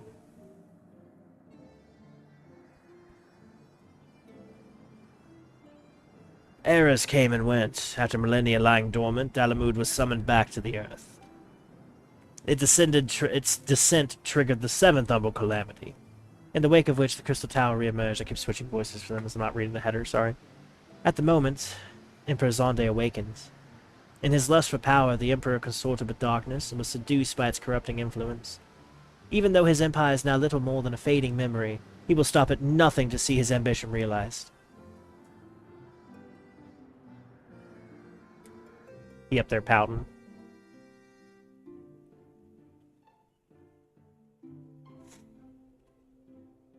"'Tis for this, for no other purpose, but to put an end to Zonde's madness that we exist. This is the mantle we have inherited from our namesakes, the true Unai and Doga. Fearing that what might befall the world, the two of them sought to thwart their emperor. They gave unto us their will, that we might carry on their mission without fail. When we came to our senses in the Crystal Tower, we deliberated a course of action. Concluding that we alone could not overcome Zonde, we struck out to find a worthy ally. It has taken years, but our search is finally over. It is no ordinary man who can cut a path through the labyrinth of the ancients. With you as our champion, Ursa Bearsong, we are confident that we can end Zonde's dark ambitions once and for all." Well, that'll teach me for speaking too soon. Setting my chagrin aside, I see now why you knew about the students about Decian, among a host of other things. You were observing our investigation the whole time. So what will we do, Ursa? The world's in grave danger again, and it just so happens that you're an expert at saving it. Put me in, coach. Put me in. I'm ready. Let's do this. I love it. You have our eternal gratitude. Together let us seek the Allegan Empire's dark past laid to rest. Seek.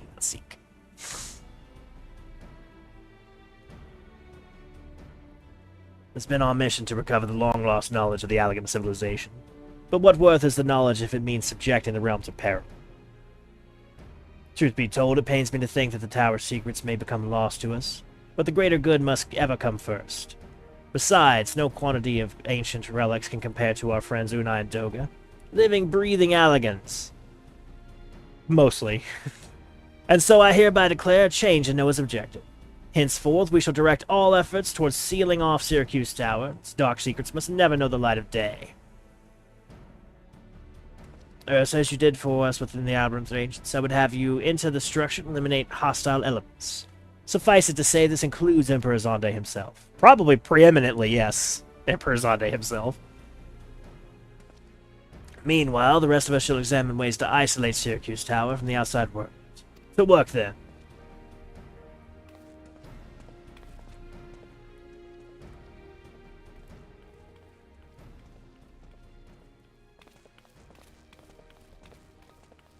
Just everybody completely ignores Nero.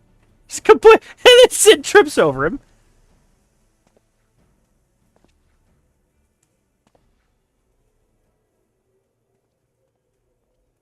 Wait, there's something I must know. My right eye is like yours. Does this mean...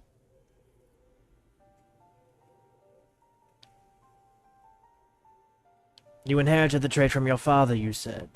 Know that clones are unable to bear offspring. You have no cause for concern. The elegant eye, you called it, but to us it is the royal eye, owing to the fact that the trait manifests only in those possessed of royal blood. I cannot well explain why the eye runs in your line, but I am disinclined to think it a coincidence. Though you are doubtless impatient to learn the truth, pray have patience. All will be revealed in due time.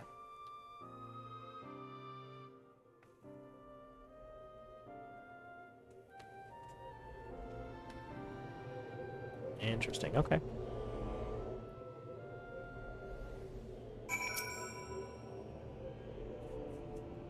Excited travelers. We're going through it right now. My apologies if you've given cause to worry. I'm well, I assure you. As you can appreciate, there has been much for me to think on. But now is the time for action, not idle thoughts. Syracuse Tower awaits us.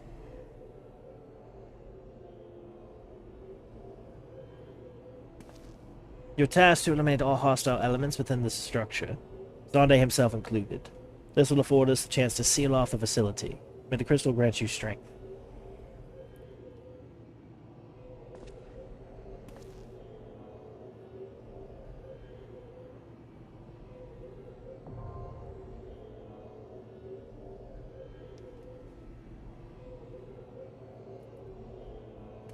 Whew, okay.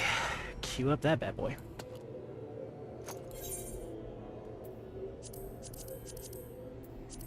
Make sure we're not capping tombstones. We're good. So I'll check your tombstones. Ooh, that's a lengthy one. Okay. Let's continue on with the west line here. Okay, real quick as I teleport away. Let's see if we can get a faster queue as any of the other rolls. I'm prepared to even tank queue this to get this done, to be honest. Let's see.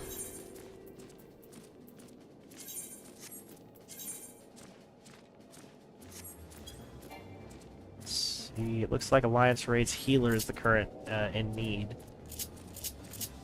That's a general thing. It's not specific to this, but being the case, if it's the one and the other, it's probably the same. So let's try it. Yep. That would be the shortest queue.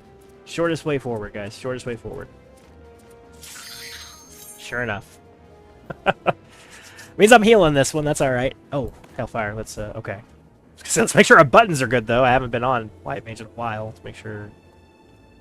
Okay. Cool. 2. Yep. 3.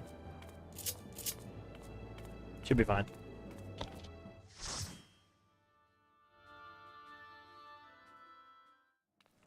Muted my mic to sneeze there. I was so paranoid I was gonna forget to unmute it. Oh, so stupid. That being said, I will probably just make this video then a super long video compiling all of them together, and I'll probably just do my speed up through the dungeons at this point. Oh, damn the allergies though.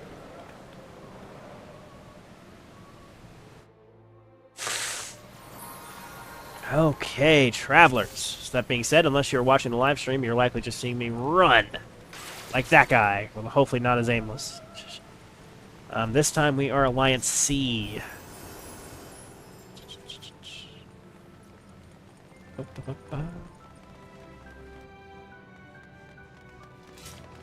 Oh, I think I pointed this out last time, but I did craft this staff that we're currently using, and it is hilarious. Look at it. Look at it.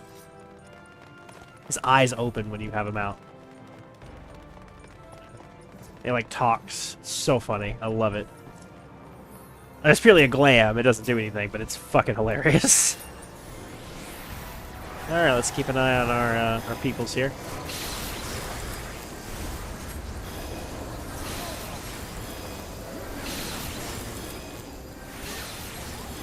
So our co-healer is a sage, so I'm expecting a lot of shielding going up. This means that I am the recovery for problems, most likely.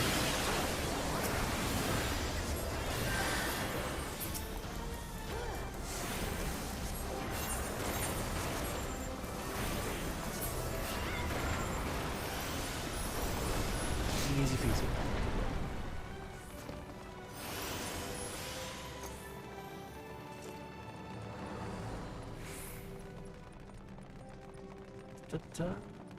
So the guys in green, that's my team.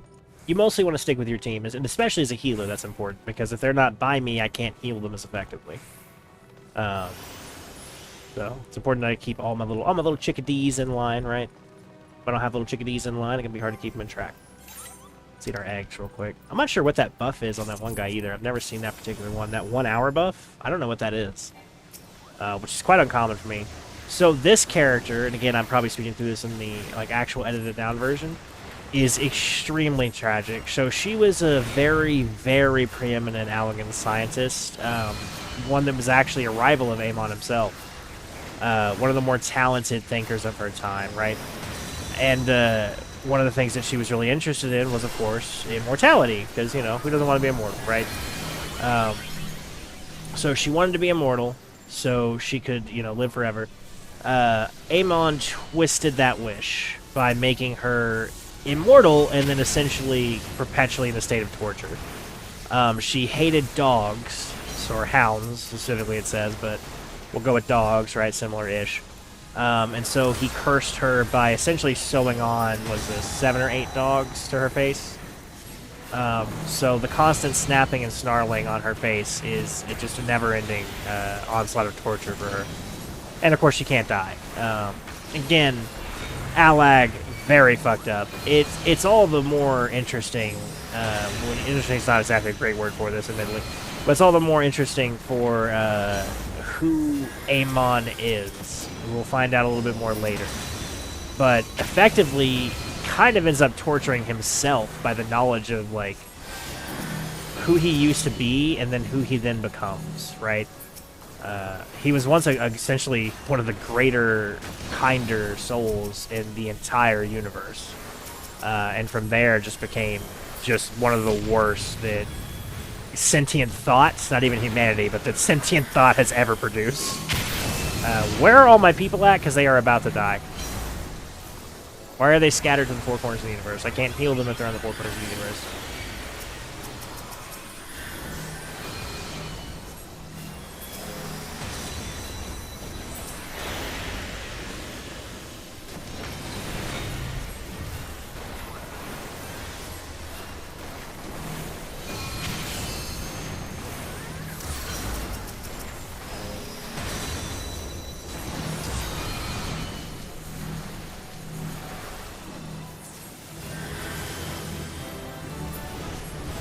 Okay. Yeah, this is one of the interesting things about being a healer is, yeah, our party definitely spread out there, and I can't heal them effectively when they're scattered like that. Nearly impossible.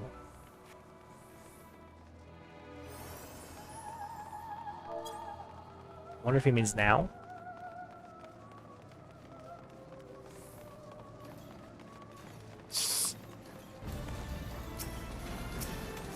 I can't tell if they're being sarcastic or not. Like, they need a pause. I'm down. I'm gonna do a ready check or something.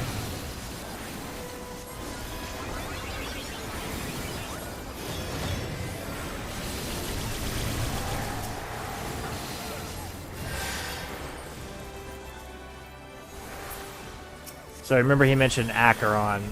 This is Acheron as well.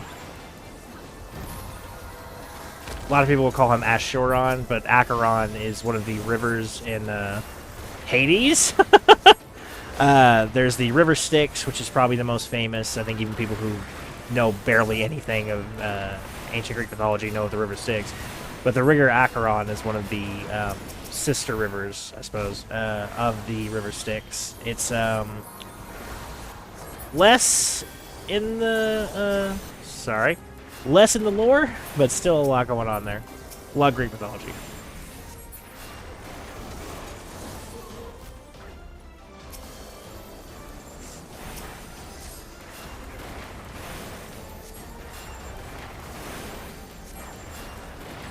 It's interesting that we're fighting Unai and Doga's clones. I know we did, but it's been a while.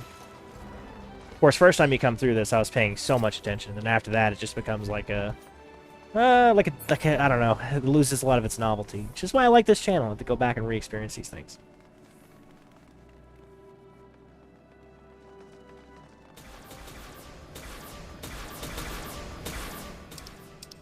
Uncle's Club. Very funny. Whoops. Okay, this guy. Don't remember anything about him, to be honest. See if the mechanics ring a bell. If I don't remember anything about him, it means he's probably relatively uncomplicated, which is good. So far, he just looks like a punchy boy. Just punchy, punchy, punchy. So if you look at our mini-map up on the top right, I typically do that whenever the start of the fight happens. I can see where my people are. For the most part, they're all pretty much in the same place, except somebody over there, Sakul, who is, like, the furthest away that he could possibly be. So if I need to heal him, I'm probably going to rescue him, which I rarely do. But look at how far away he is from the rest of the group. And for why, sir? You are so far away. Please come back. I can't reach you with any of my healing spells. And so right now, you were kind of causing me some trouble.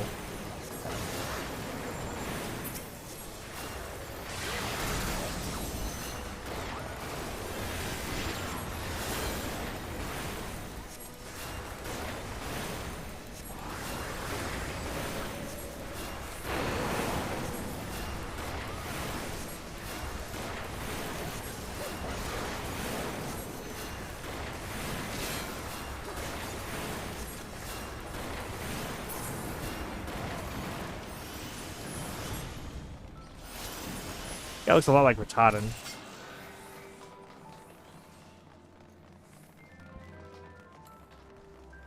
This brings some remnants to the or to the Ragnarok from what's we call it there.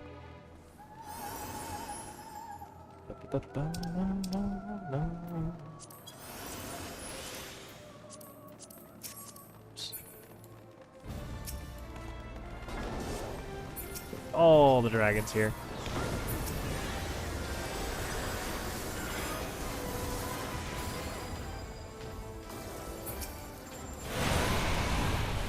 So I don't know if you saw what I did there. I got that marker, and the first thing I did was move as far away from everyone else as possible. Because that marker is going to mean this.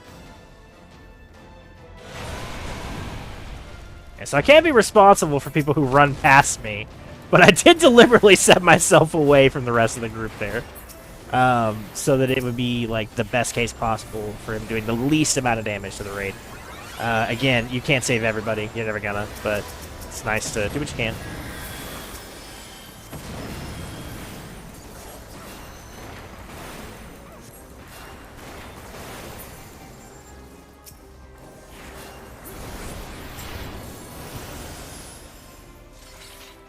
That peloton going. What is Sakul using this? I don't understand what this is.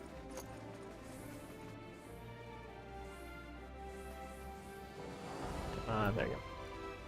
Sanction. Oh, okay. That's for crafting, I think, if I'm not mistaken. Alright, this is Amon, the asshole in question. The worst character in the game, essentially.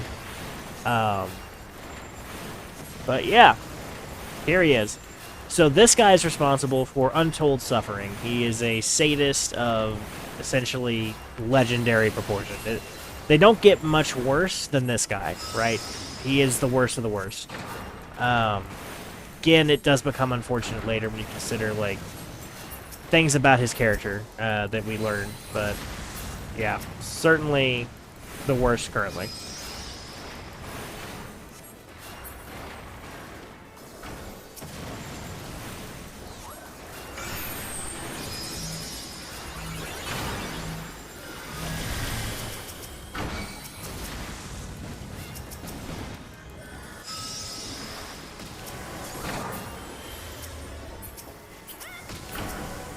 On. There we go.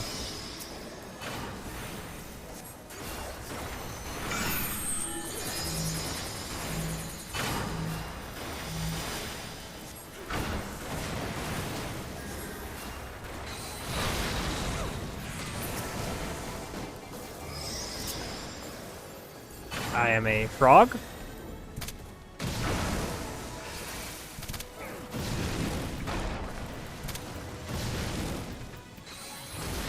This is less than ideal. I am a fucking frog. Oh. I probably don't want to melt that, though, yeah? Do I?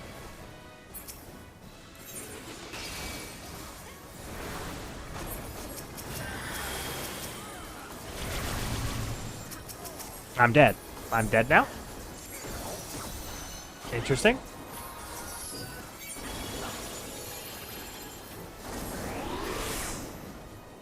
I don't really know what I did wrong there, to be honest.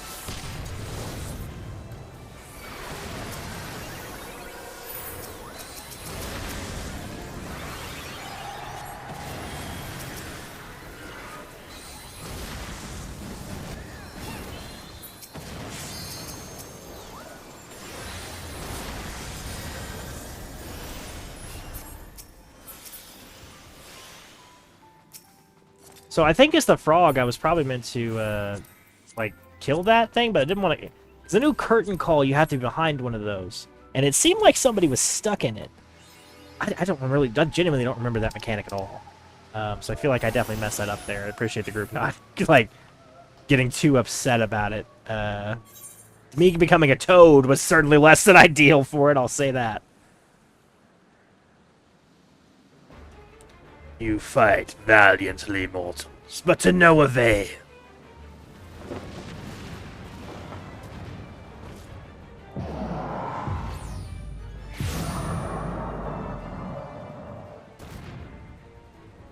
Absolute darkness draws nigh.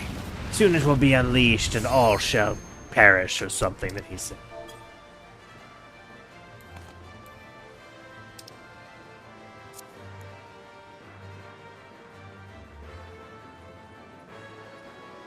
Okay. Oh.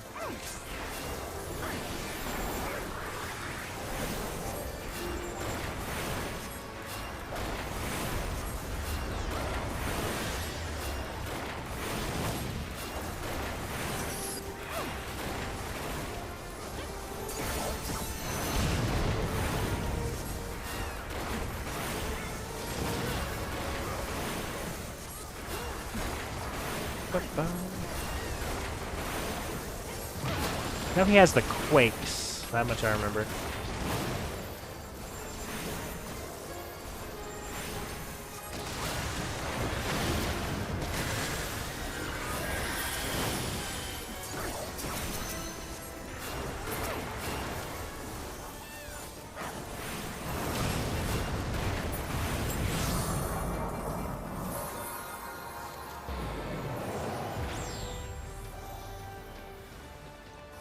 Nice power of darkness. Even the stars bend to my will. So, I believe each one of these smaller circles represents a raid wide of substantial damage, but the center one, if you don't kill that one, is game over.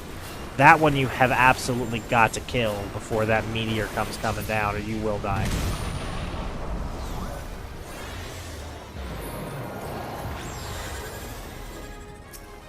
So Xande's two major elements are darkness and gravity.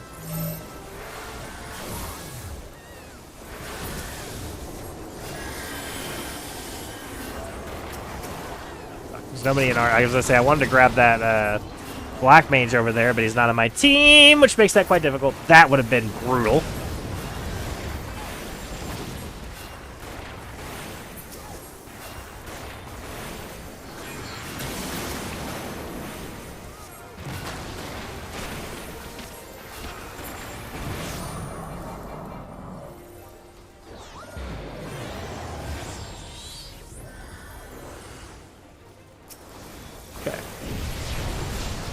Carry on, carry on. How's his health looking?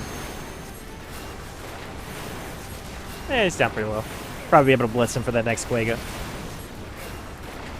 Quagga.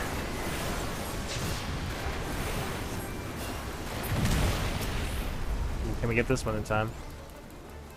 I'm not close to damage it. There we go. Just about to say, not with my help. That's my help, certainly. It's happening with it around me. Let's do this.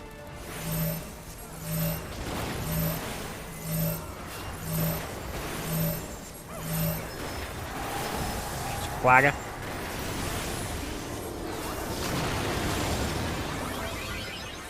Immediately move off of that. And this Black Mage died again! Guy, you're giving us a bad name.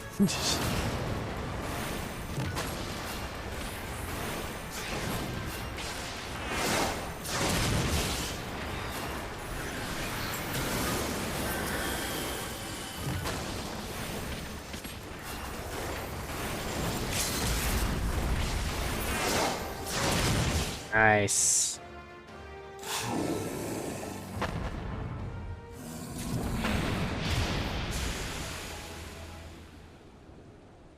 I think it's Circus. I'm trying to figure out how to pronounce that by that achievement. So there are two puns that it could be. Is that life is sweet as in like saccharine, which is somewhat of a play on words, but I think it's probably Circus because that sounds like circus. So yeah, Circus. I bet you that's what it is. Circus Tower. There we go. Putting some stuff together, Travis. Look at us go. Look at us go. Oh, the minion. Oh, he's adorable. I want him. Already have that one. Please roll high. Yes! Sorry. Unreasonably excited about that. I love minions. Love it. Love it. Oh, I love the Onion Knight so much.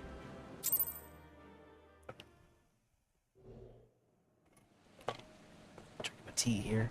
Into some cutscenes.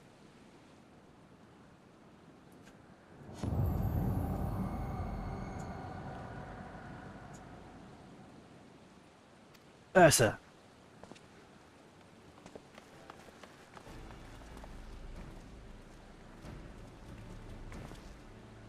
You did it. You defeated Emperor Zondi. Empires may rise and fall, but man's indefatigable spirit ever lives on. Truly you are a champion we had hoped for, Ursa Basil. With Emperor Zondi now at eternal rest, his dark legacy may be undone. In the armor, no less. Wow.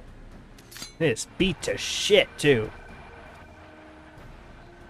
What are you playing at now, Nero? In case you haven't noticed, Garland, there are dangerous surroundings. These are dangerous surrounds.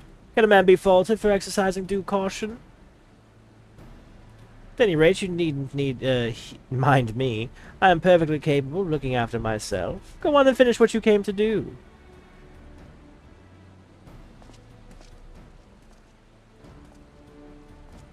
There are two ways that we may seal off Circus Tower. Either isolate it from the outside world, or cripple its ability to produce energy. The choice of methods is yours to make. Before you proceed, however, Doga and I must needs attend to a task.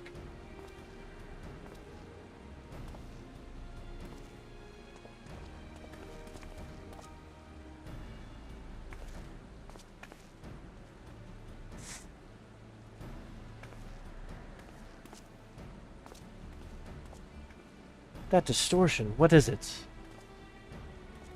The Void Gate, I think.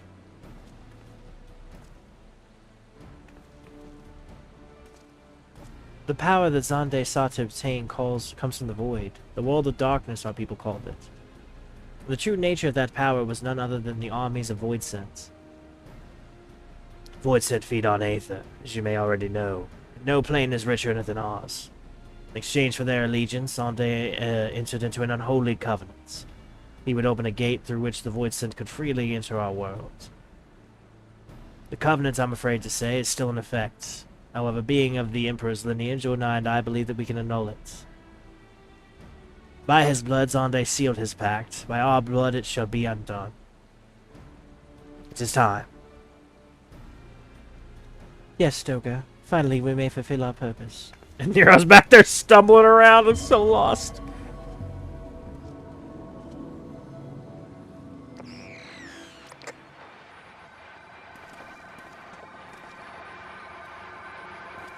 This is maniacal laughter. Oh, be still, my beating heart. For a moment I feared that this outing would end in disappointment, but my readings were not mistaken. Not even the ultimate weapon compares to this. What are you going on about?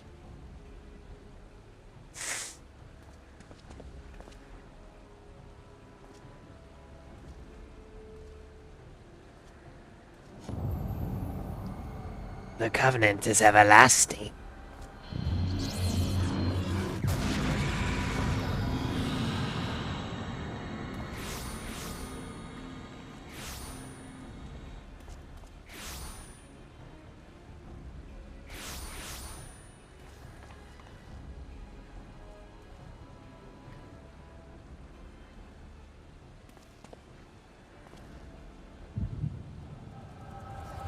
Where'd that go?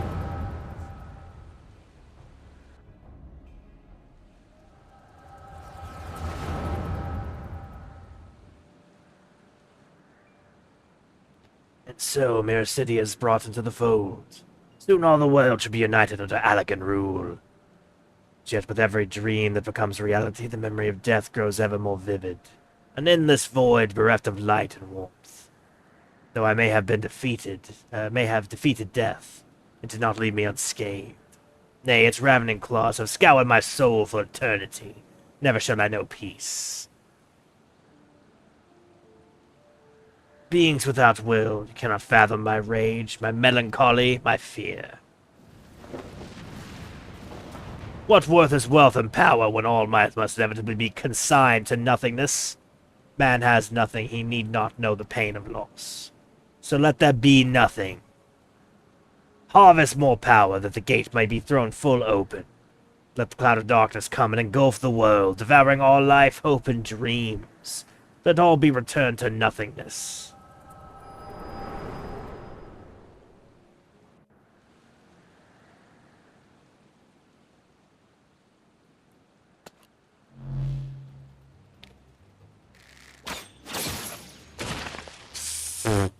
Or shoot him in the chest, sure. Ursa, pull yourself together.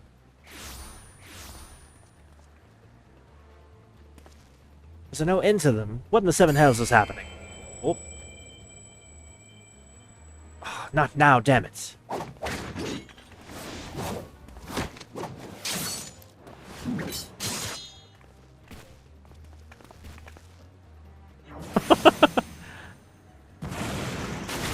That's funny. Oh, shit.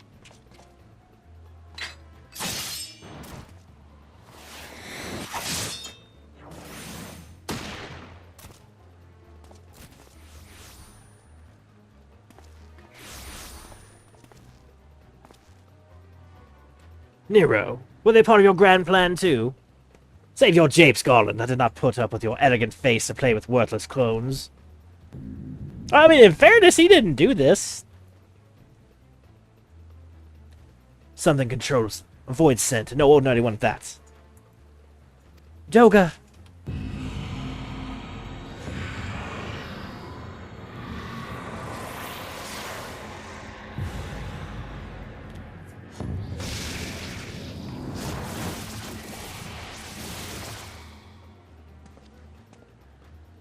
Confound it. Without them, there's no way to master the darkness. That power is mine!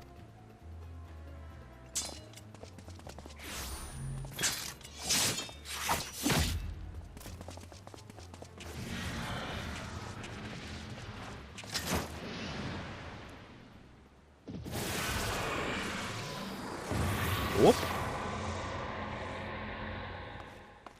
Nero! Hey, you know, right thing, wrong reasons. The covenant shall be honored. I am the cloud of darkness. I shall devour your light and return this world to the void.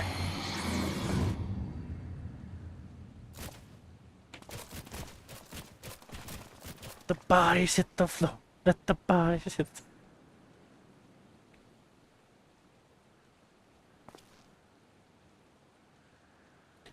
Damn it, the rift is gone. What are we supposed to do now? As much as it pains me to leave without them, there's precious little we can do. Let us return to the field, find and consult Rambrose.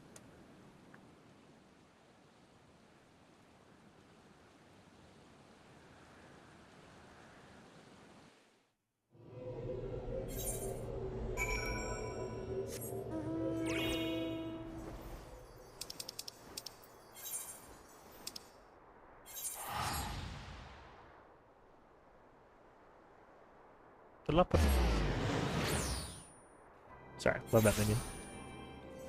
Let's go see what we can do here. Should be an experience here, so it doesn't matter which one I claim it on.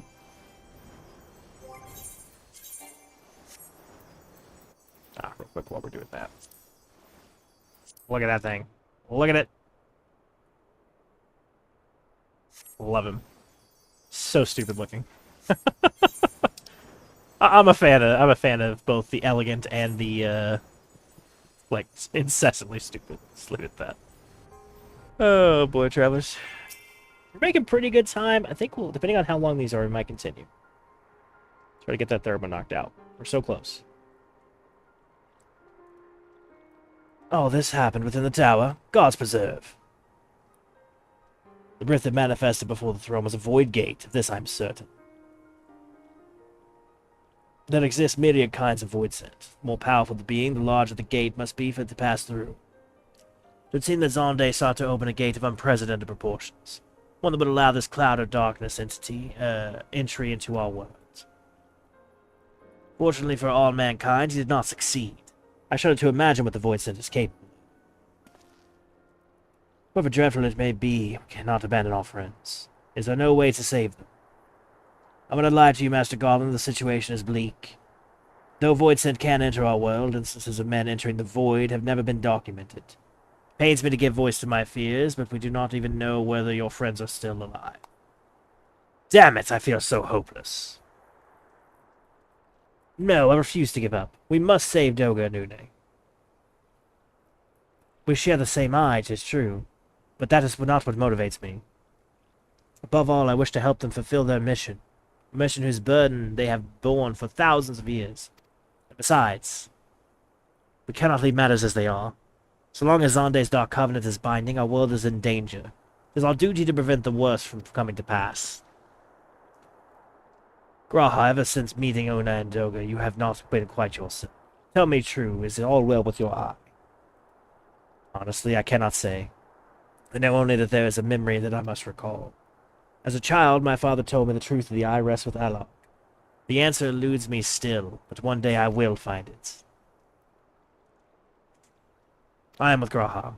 However slim the odds, we must try to save Unai and Doga. I and that bastard Nero as well, if only to make certain he won't make any more mischief.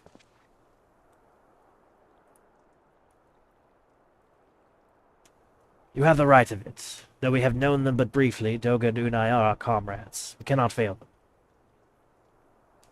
I shall consult experts in literature both. I swear to leave no stone unturned. Yet know that it may be a while before we are ready to act. I would ask you to all be patient. When dealing with the void, one cannot be cautious enough. My thanks again for your assistance. Pray rest now while you can, for when the time comes to go after our friends, you must be no less than full strength. We'll save them yet, Ursa. Mark my words. The reason why they always try to get you to rest is because initially when these came out, you weren't able to do them back to back. They came out throughout several patch cycles.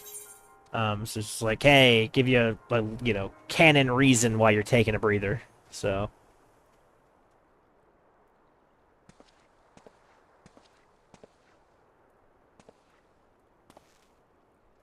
Ah, Ursa, it's good to hear you've come. I have news you must be aware of. Alas, none of it bodes well for us, nor for Onai and Doga, or Nero imprisoned on the Dark Realm.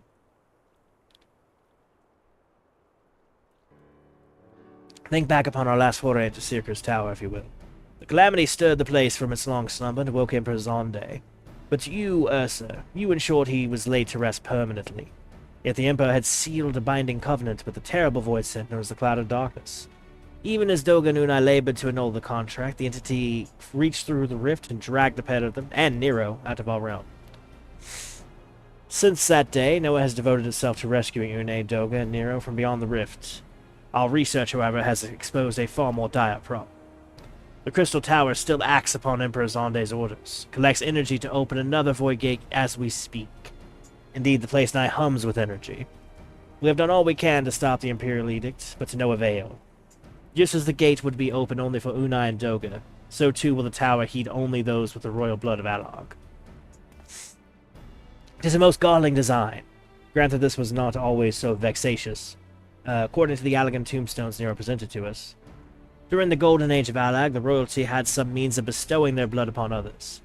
If they hadn't such a technology, Aemon and his underlings could never have controlled the Crystal Tower. But we do not have either this art or any with royal blood. Every moment we wait, a vast rift through which the Cloud of Darkness can enter our realm threatens to open. Such a disaster cannot be allowed to come to pass. We must seal the Crystal Tower and annul Zonde's contract with the Dark Realm. If only breaking the latter would suffice. But then what of the energy building in the Crystal Tower? Without suppression, that power could discharge and cause a calamity like the one to destroy Alog. In truth, we have more than just 3 lost compatriots to worry about. We do not act, our very world will fall before the might of this threat. We know but one way out of this predicament. Rescue those who can control the tower from beyond the Dark Realm, and seal this rift shut after them. And, mercifully, not all our news is quite so bleak. It is true we cannot stop the Void Gate from manifesting within the tower, but this can be to our benefit. We can use Syracuse Tower for our own purpose and create a portal to carry us into the Dark Realm.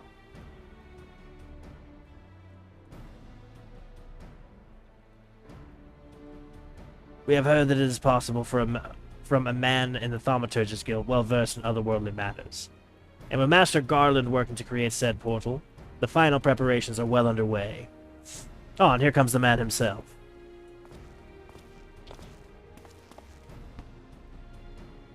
Ursa, just the man we need. Yes, our fellowship is indeed complete, and all parties privy to our strategy. And you, Master Garland, how fare your endeavors? Quite well. The device is nearly ready. Though attaching the damnable thing to Syracuse Tower took every ounce of ingenuity the Ironworks has got, but it should produce the energy we need. With just a little more fine-tuning, we can open a rift. I'm here to request your presence at the tower. I'll leave Biggs and Wedge at the 8 Sentinels' guides. Do hurry, Ursa. I'm sure you wouldn't miss another chance to save the world, would you?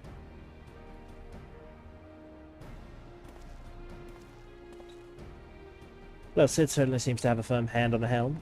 Shall we make our way to the Crystal Tower?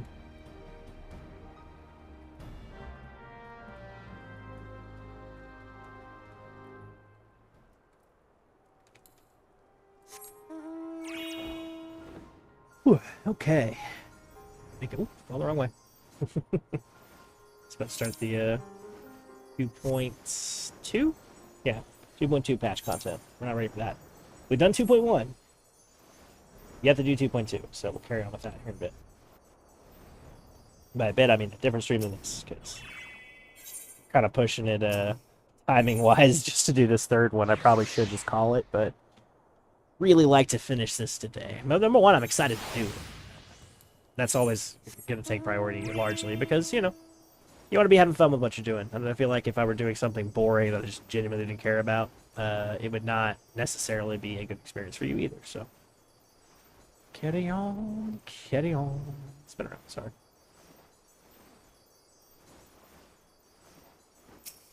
Okay, got this wedge. Ursa, I bet you're here to watch us pry open a rift between worlds, eh? We're almost ready. Syracuse Tower is full of energies scurrying around and making adjustments. We're dealing with a lot of power, and if a single coupling's off, well, boom. But it should be fine, really, anyway. You'd best way to the top. Chief's there overseeing the whole operation.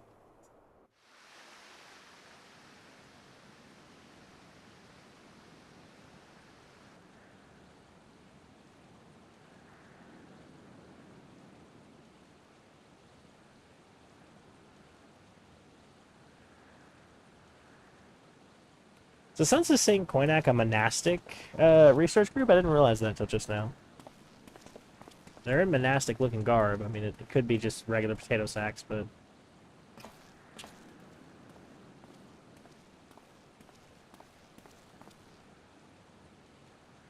My friends, you've arrived. I was just waiting for my engineers to give the signal.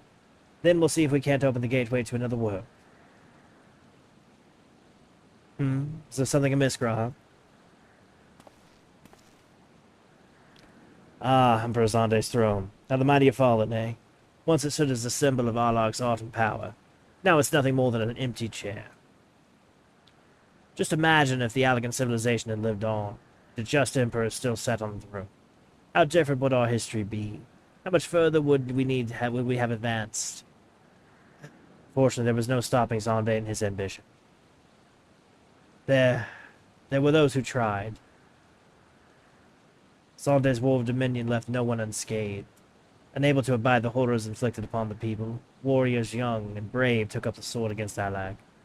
These men and women became as beacons of hope to those who had suffered, not unlike the warriors of light in our age. But all this merely hastened the destruction. Just as they moved toward Alag's heart to kill Zonde, lashed out in anger and frustration, as trap beasts are wont to do. In his desperation, Zonde desired that a great rift be opened to hasten the cloud of darkness's coming. To this end, he commanded the sun's power, held within Dalamud, be emptied into Circu's tower at once. The act bore terrible consequences. The tower only withstood the blast by flooding the land with energy. Circu's tower was swallowed by the very earth upon which it once stood. Before thermal calamity learned its calls from Onai and Doga. I had no idea the rebellion incited Zande to rashness, though. Your knowledge of elegant history is astounding, Graham. Why a man could study for 2 lifetimes and only learn half of what you know. Mayhap.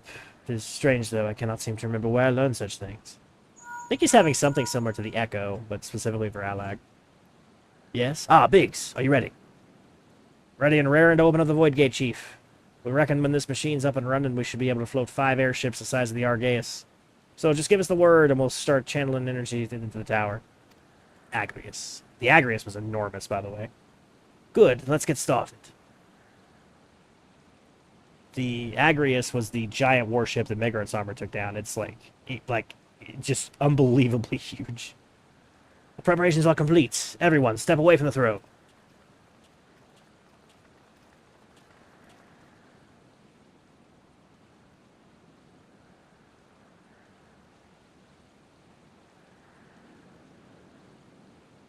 Alright, let's see what this machine can do. Now, Biggs.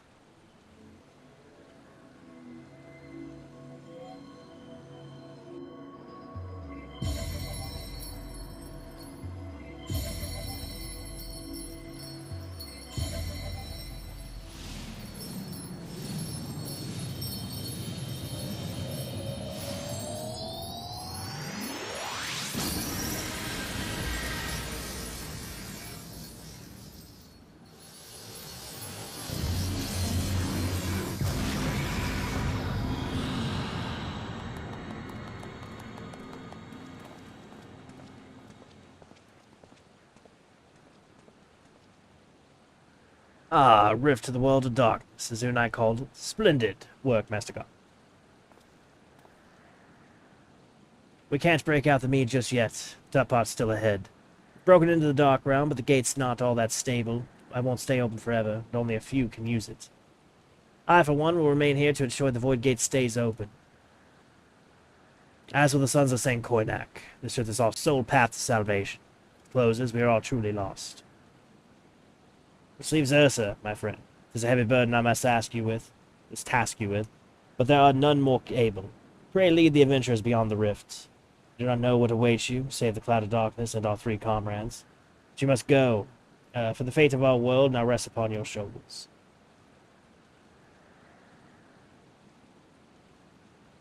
This is our only gambit, but I have every faith you will succeed. It will be no small feat to return after you have passed beyond the rifts. Make certain you are prepared before leaving.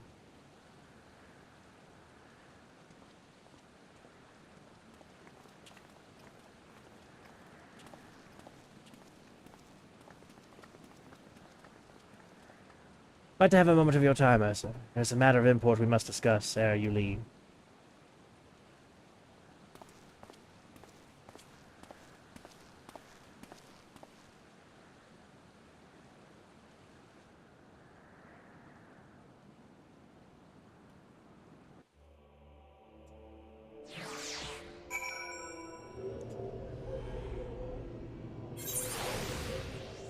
There he is.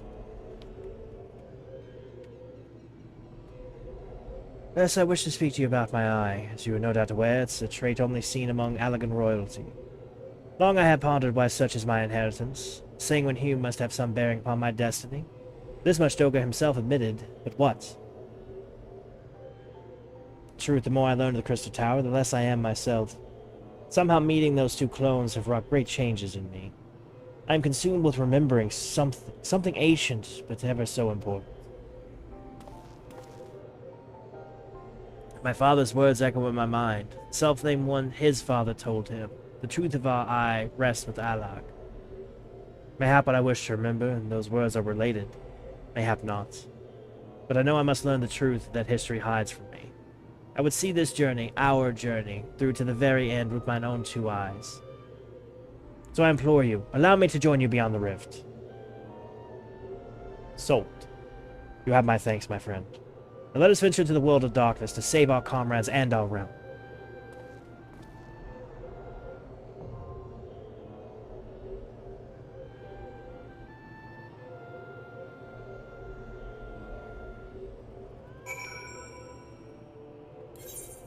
Okay.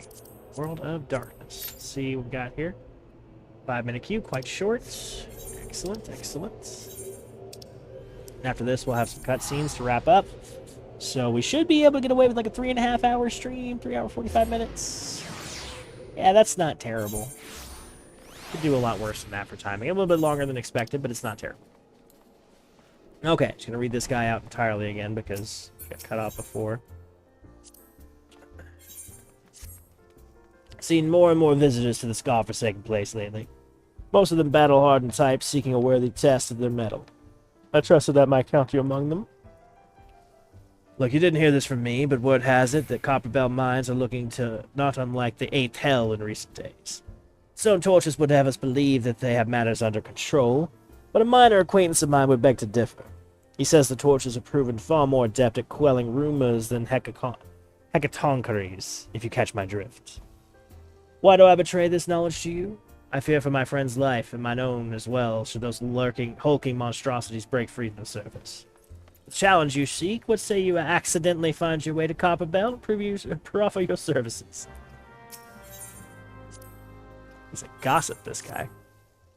Ah, an adventurer who can hold his own in battle. Just so happens I've gotten word of a new challenge for one of your talents. Requires a bit of travel, dash of heroics, but that would be worth your while. Eastern Thanalin's lovely this time of year. You've heard of the training grounds of Halatali, I wager? This place fell into disuse after the calamity, but some adventurer or another put it to rights. Its owners aim to train gladiators and adventurers once more. Just as in the old days. A little paint, a little mass burial, now the place is ready to take on challenges. If you're all keen on the notion, go and talk to my friend Arl down there. They'll get you in the door. Ah, there's an industrious ant. An adventurer in need of a bit of business, if I'm not mistaken. The anthill you want is Amagina and Sons of Mineral Concern. Something's kicked it over good. They put out words for adventurers. Have skill, will move fast, that sort of thing. Perhaps for you, perfect for you, I warrant. The clients? Bit of a handful. Might aggressive, but nothing you can't handle. The twins. You'll find them at the Miners Guild. Talk to Cecil Ruka. He's the middler of the two. Milder. We've actually met them during the mining quest. Oh my god, this guy has even more of them. Yeah, it's a bear song by the Onion. The very man I seek at Draswi's behest. How do I know the potbanger? Why, we trained together in the Colonialians Guild. He has a place in Costa del Sol now, the Flying Shark. Not the sharpest knife in the block is Driss the Daft, but he's loyal. He's got a friend out there by the name of Whiskit, and seems to be in need of your help. What say you go look him up, eh? Yo, it's a bear song by the Onion. I was hoping that you'd come by. Got a message from an old friend of mine. Need your help for an important task, he says. It's highly confidential business, so I can't give you his name. Let's just say he's well known in Limsa. Odds are you'll recognize him. Any road, I'm not at liberty to divulge anymore. If you've a mind to take on the task, head over to Limsa and seek out a bloke named Denston. That's not my friend, mind you, but one of his men. Love this quest name. By the Onion, you're Ursa. Oh my god. And again, this is because all these quests were done at different times, different patches. So, anyway. By the Onion, you're Ursa. Couldn't have come at a better time. A friend of mine sent word that capable adventurers, you see, and I naturally thought of you. Who's this friend, you ask? Why, none other than Commodore Rainier of the Yellow Jackets. He and I met when I first started out as a culinarian. We've been friends ever since. Any road, I'd appreciate if you'd pay him a visit and inquire as to what he needs doing. You'll find him at the Coral Tower with his Yellow Jackets. Good day to you, my wayfaring friend. Say, you wouldn't happen to be the man who slew the Tomberry King, would you? I knew it. By the Onion. I've a fine gent for you. A fine gent for you. Looking for you, that is. He has an appetizing proposal on the table, and I think you should pay him a visit. He is one of the treasure hunters of Camp Bronze Lake. Oh, and he will, of course, be there with his partner. Two are inseparable. But I'll let them tell you more of themselves. Well, off to Lenosia with you. Any more? Okay, you I can't do till end before. Man alive, that was a lot of blues to unlock all in one little string, I will say. Just double check something on the oil here. Yeah, still healer. Healers still do need, so we'll keep going. Let's see here. Let's just start going through these. Start off with this one, why not?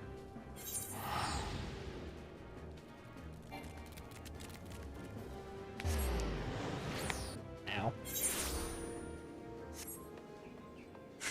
Say buy the onion one more time, I swear. Okay, let's see here. Aye, Blazong sent you on your way, you say? Well, I'd be thrice damned it's you. Hey, the Eric bloke what lopped off the Tomberry King's head. Do you remember us? He was part of the round that entrance to the Wanderer's Palace. Saw you right before that great bleeding Tomberry stabbed us. Wasn't we stabbed, love? Indeed we were. 'Twas most unpleasant. Now, adventurer, you are here to do something we would prefer not to do ourselves. Venture into the Wanderer's Palace again. Best we start at the beginning, eh? Like I was saying, we was aching away at the little Tomberries with the big one snuck up behind us. Well, we tried to fight it off, but it got the best of us. Never been in a worse shape, just lying there, bleeding. Hells, I thought we were long for this realm. But just as I was thinking of me last words, lo and behold, the Tomberries we'd been having at it with started treating us. Nursed us right back to health, they did. That's when we learned the truth about the Tomberries. The Tombies, excuse me. See, they was only menacing folk because of the curse. Curse that you lifted when you slew the Tomberry King. And off their lot are calm and twice as kindly again. Why, it has a right pleasure having them take care of us for a fair spell. It's a pity those peaceful days didn't last. Men in Mamuljar, what call themselves Silver Scales, came storming into the palace. They say they're mercenaries, but they're nothing but scum of the bleeding realm. The howling, the blood, there's so many dead. If it weren't enough, the surviving Tomberries were locked away deep in the ruins. By the name of the 12 do they deserve such a fate, I ask you? We've grown rather fond of the Tomberries while living amongst them. They have good hearts, no matter how odd their appearance. None of that should matter anyway. This fellow is a Huron, and I'm a Makote. We are no less a couple for our differences. I should think not. My heart goes out to the Tomberries, truly. To be so betrayed, so ill-treated, locked away in so horrid a dungeon, by one's own people, no less. My dearest, I know the pain all too well. We both had to leave our birthplace. Why, you ask? Simply because we were different. No, we will not sit idly by and let the Tomberries be subjected to such terrible treatment. Well said, love. But as we'd like to go to get the Silver Scales to boot ourselves, we can't stand up to a cartload of Mamulja. So please, say you'll do it in our place. Wanderer's Palace is the only home the Tomberries have got. Now you'll have to speak to Abzi Charazi and get a ride in the boat across the lake ere, what's it now? Bon voyage?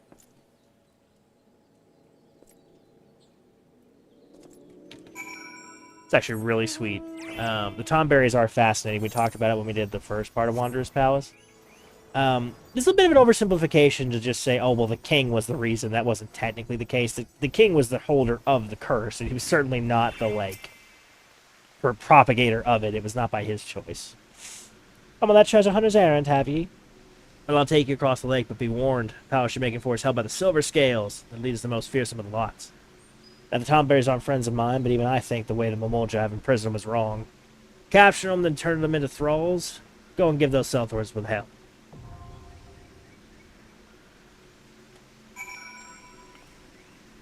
Okay.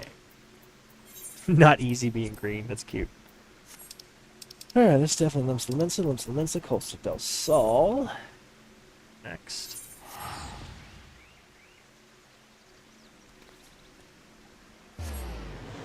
Hopefully this queue soon.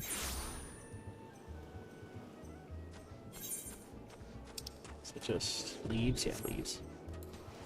That does remind me of something we need to do.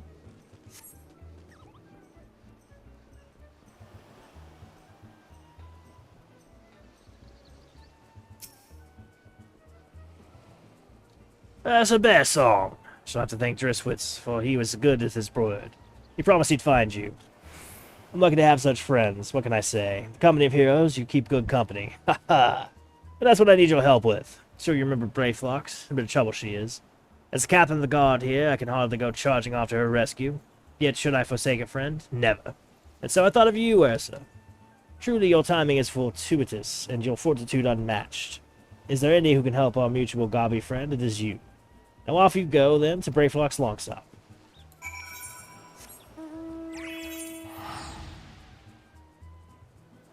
Record, she may be your friend, but I would not count her as one of mine, sir.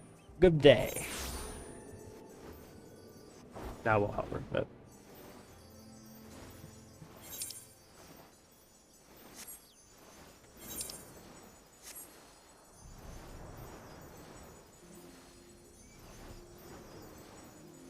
this way. So many palaces. It's crazy. Or palaces. So many dungeons. A lot of them are palaces, though. Just a little tweak there. That's it. Shh! Woodley Uplander is here to lend Gobby flock of Brayflox. Uplander's tongue flaps make for happy Gobby. Brayflox ear catch, enemy foot noise. Illuminati want Brayflox secret. Dirty take they try and try. Psh! Stinky sweet secret recipe. Brayflox can give to Gobby friend. Brayflox cheese is most tasty fresh. And now Brayflox is hunted by Gobby. Brayflox is no cheesemaker. Brayflox free cheese recipes from Illuminati. Cheese is Gobby birthright. No Gobby die make Illuminati cheese lords. But now that want to make Brayflox dead Gobby. Brayflox give Uplander lint hand and pastime, yes. Might Rockman fall with Gobby help, yes. Now time has come to lend it to Brayflox's iron fist. In fairness, I feel like all debts were paid when I saved your ass the last time. Especially considering none of that was useful to me. Like, all you were all just like, oh, you gotta do this, gotta do that. I'm like, what is this doing for me? Like, y'all are doing fuck all for me here. But still, it will be fun to adventure, so we will do so. I love how Brayflox's Long Stop is probably one of the worst dungeons in the game in terms of, like, reception. I don't know if anybody's like, yeah, my favorite dungeon, Brayflox's Long Stop. Like, cool. That again, though. We'll do that one again. That one deserves a second one. My first genuine assignment under Master Mimodia. And now this. Whatever did I do to deserve such a fate? But where are my manners? I am Diamonda, Smith, recently in the employ of Naldecan Vermilias. I arrived in these parts on a few days past to assist in the restoration of Ferrociris. Little did I expect my ride would be greeted by the god's forsaken song. A song I thought to confine to my worst nightmares. Yes, I speak of the grim serenade of the foul sea witch that lured my poor father to a watery demise so many years ago. So I stand here with idle hands, powerless to avenge his death, powerless to repay my debt to Master Mimodia. Once my father's mentor, as now is mine. The agony of it all. If only my brother were here, he would see to it that... But alas, my brother remains lost at sea. You're an adventurer, are you not? Perhaps if you were to defeat the siren? Yes, you must. If not for me, then for the sailors who seek passage across the threatening seas. Seek out Master Mimodia at the pier. You'll find him gazing grimly at the direction of Ferrociris, lamenting our fate. And this one starts a little bit further away, so I've been meaning to, like, as soon as I got a bonus stream going, I've been meaning to come over here and pick this one up, because otherwise it's likely I'm going to forget it.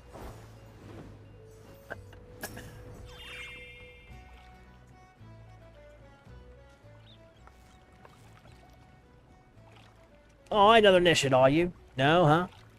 Ain't no one say yes to that. You've a familiar face, though, come to think of it. Bear Strickland resembles to a brave lad I once met. Helped me chase one of those goddamn sirens with fair seriously did. What's that you say? Speak up, son. Years of hammer have taken the toll on me ears.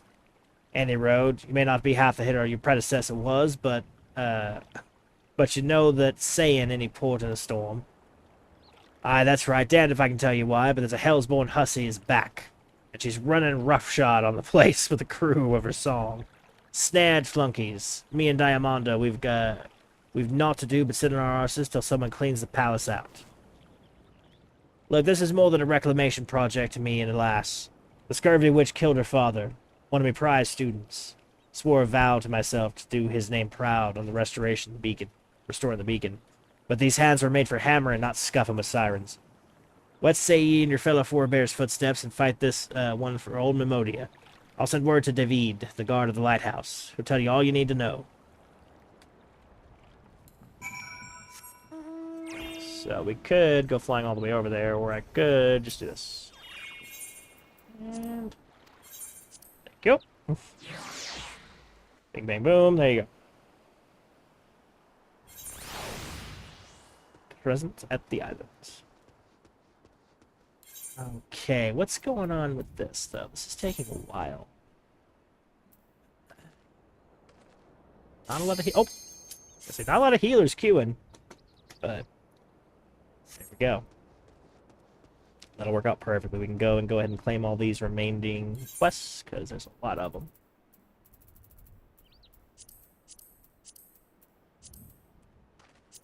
Darkness, Vidania, Tolly. Oh, let's lump again. Serious business. Finish this one first.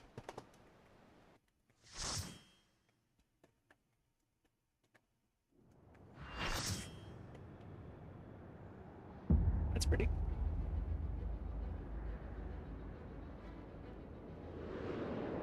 So we are now in the void, which is interesting because we should not be here at our current level.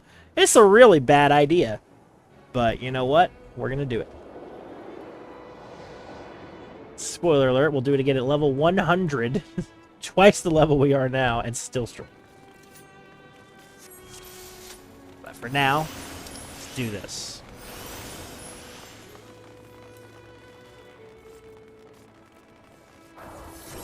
What are we? We are Alliance B, which means that Chimera is us.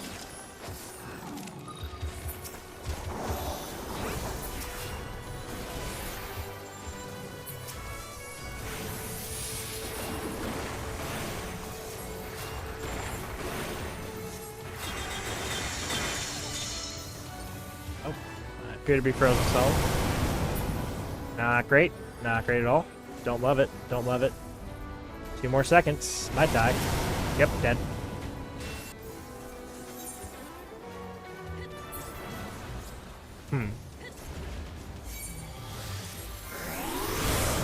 We're off to a great start, Travelers. Absolutely great start here.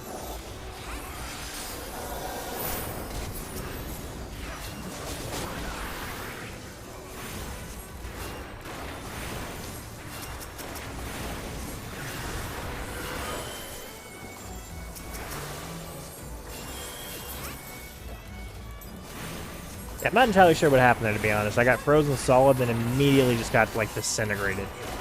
Also, are we missing 5, 6, 7, 8? No, we got 8.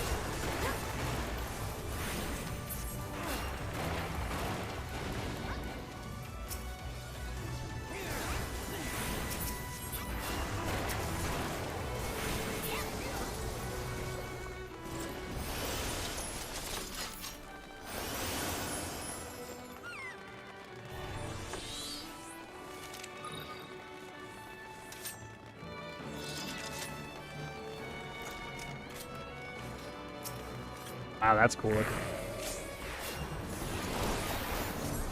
I don't think I've done this one in a while, because obviously when you do alliance raids, it's random.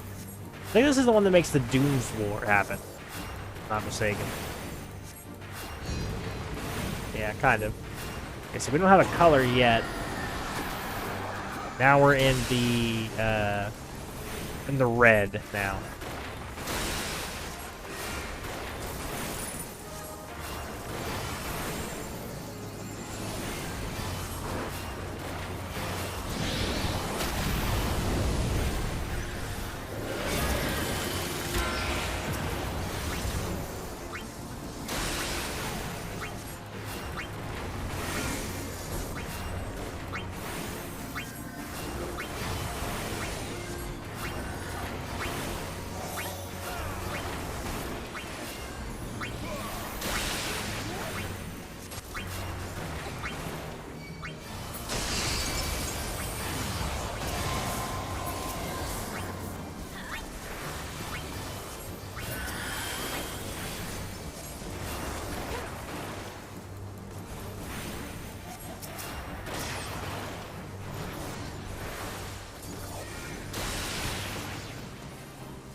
The red already.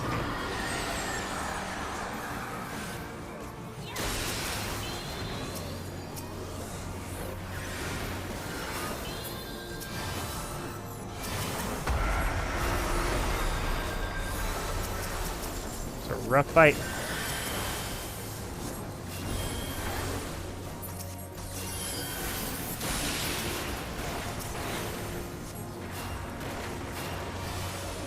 And now we want the red. We're currently in the white. Woo! Rough fight, rough fight. Ah! So I'm saying that, I almost die. Okay. Some people got the Doom. Grisale, Shigasi. Okay. And Dusty Bones, yep.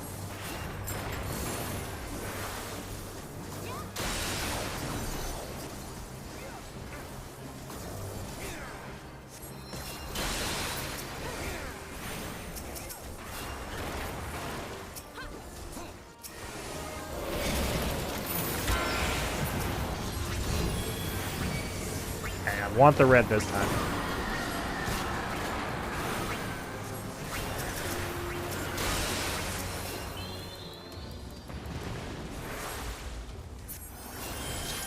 Ooh, rough one.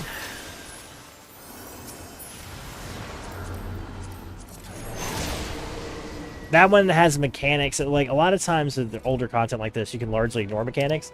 That one has Doom, and Doom, you really can't ever ignore.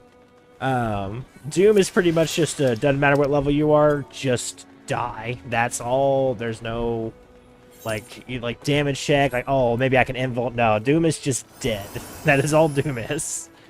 The other healer is doing really good, so even though he died a couple times, like I said, he's doing great. Just, yeah, I was not doing the best there at the beginning either, so can't blame him.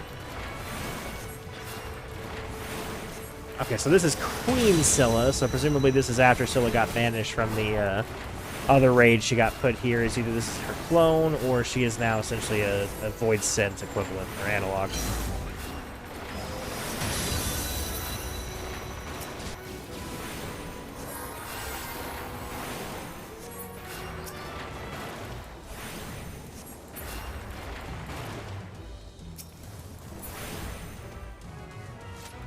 And this is a pretty common Final Fantasy thing. It's called the Four Lords.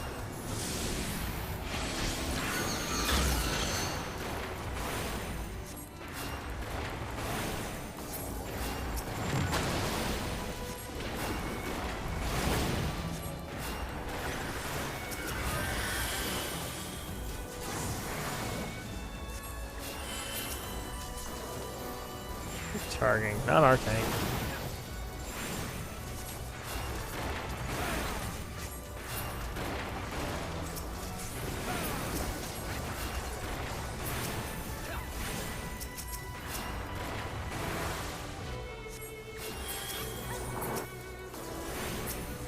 Whew. Oh, we have a Dragoon over there, but we got it.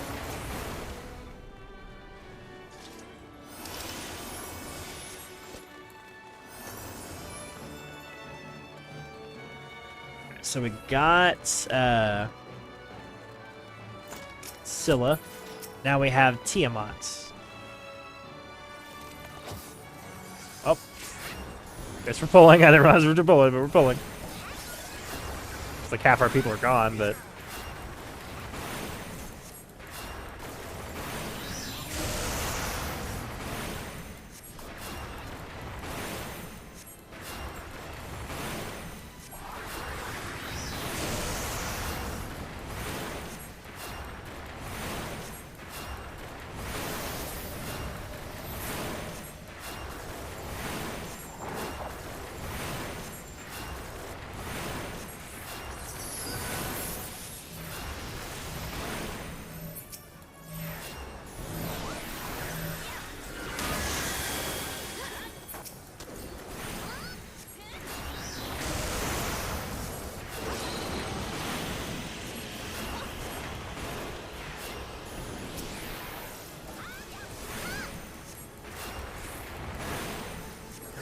A lot of heads up there.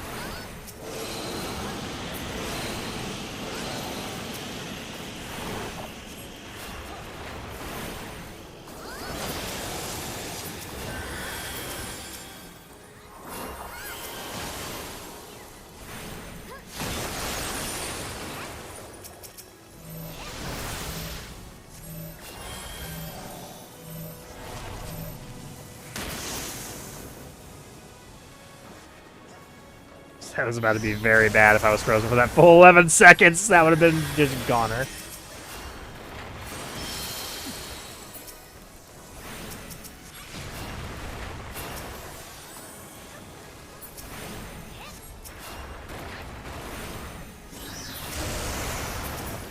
What's out of here? More prominences? No. Prominences?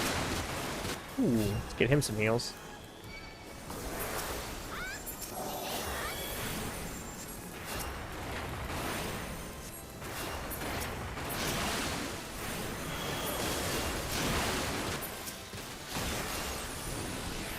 You definitely don't want to be standing in that's what I'm learning. Seems to spread.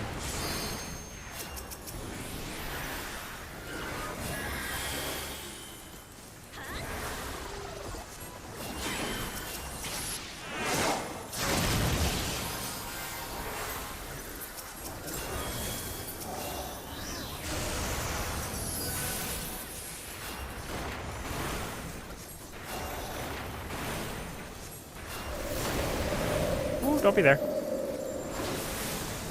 Did I literally jump? Oh, this one again. Shit. Same, but she's pretty close to dead. Cool, cool, cool.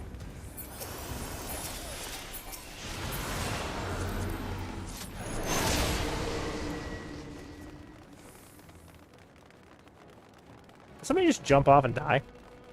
I guess not. They must have just done like a teleport move. I just saw somebody jump and then like spaz out and then be gone. But I'm guessing they teleported. Quite a few classes have like, well, matter of fact, I do. Just like free use teleport moves. All right, we are B, so we should be the middle here. Yeah, yeah, yeah.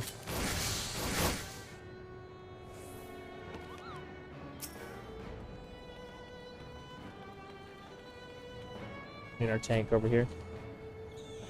I'm certainly not taking aggro, but I guess that one's voluntary, so he takes aggro now.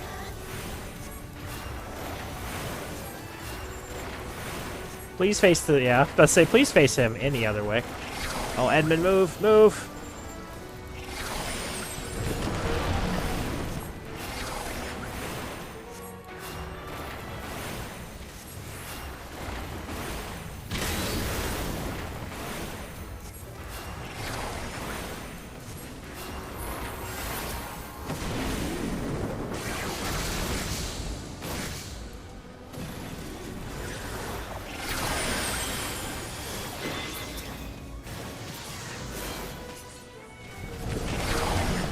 Damn it!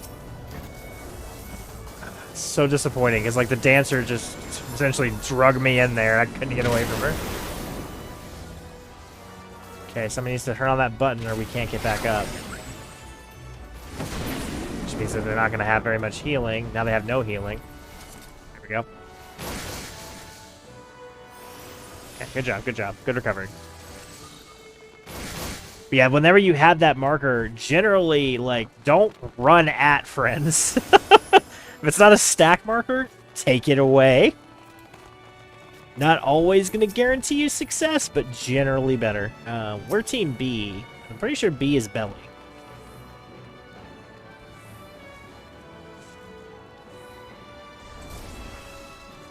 I haven't done this in a while. Hard to figure out. They're all kind of lingering over here on the right side, so I don't understand. So I'm mistaken. That would make sense for it to be C, but I'm discussing mechanics.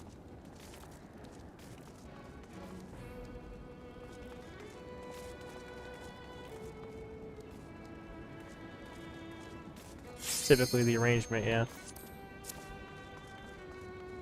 This guy in A said belly. I'm like, y'all aren't belly. A is not belly. B is belly. That's pretty standard practice. We arranged that over the years. It's been out for like over a decade now, so we're pretty all clarified that B is belly, A is ads, C is server. One of those things that everybody knows who's done this raid before. This is one of the harder mechanics, I will say. Being said, I have not been B in a while. I don't remember how exactly you go about being in the belly. I just know at some point he's going to eat us, and that is considered like desirable.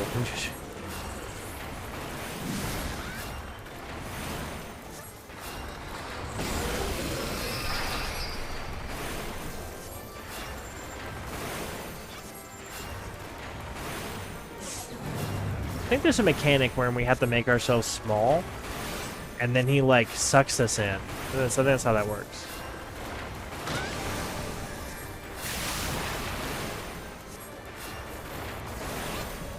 This thing, yeah.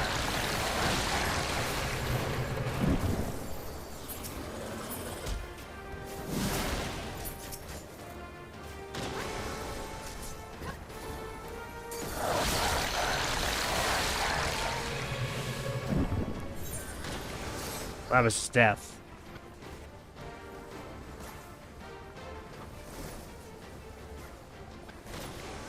I think I must have skipped a step in my understanding for this.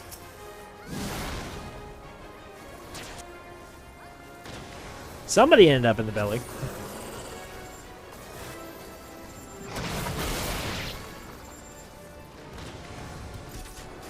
Hopefully somebody says, hey, no healers don't see you. There we go.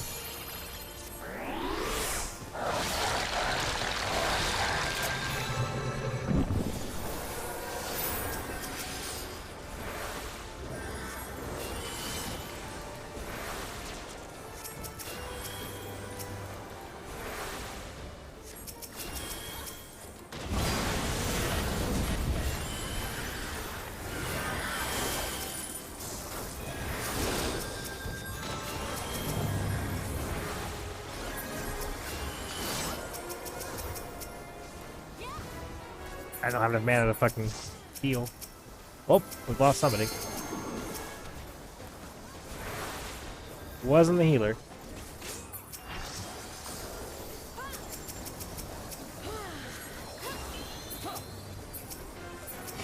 Don't gather that it was intentional by that either. Oh, shit. That's a tail slam, yep. More or less what got me killed last time. Wasn't the finishing blow, but definitely what put me on the track to death. I have no mana. I have no mana.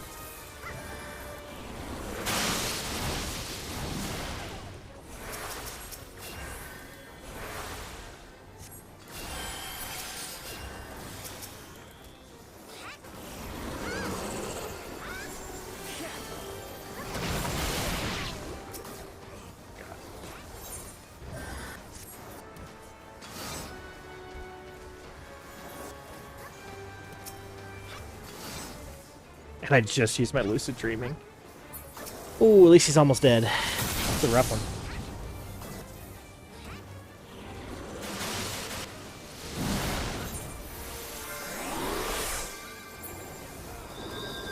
Well, that's Scholar Ray or Summoner Rays.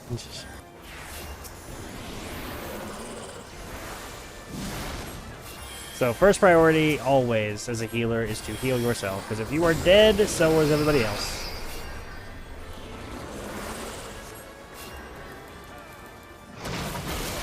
I have no mana.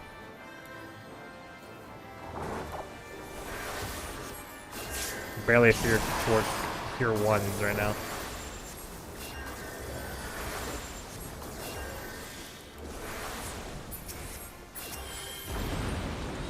Ooh, that was a rough one.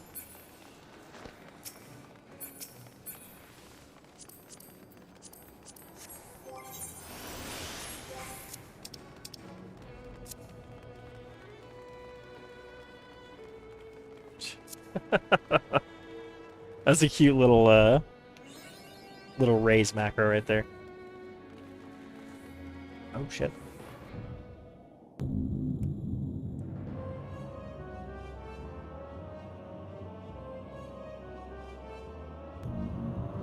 Who disturbs the gloom?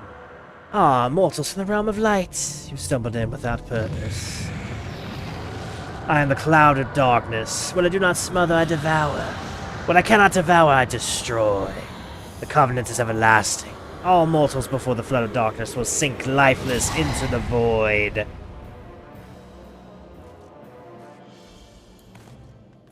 Okay.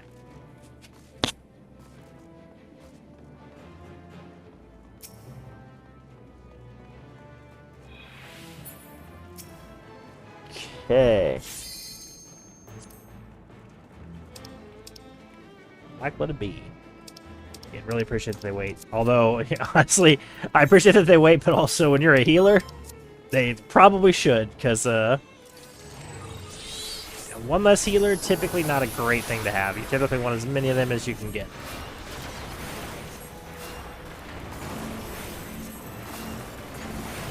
Dread Dark, please move. Please move. Anywhere else.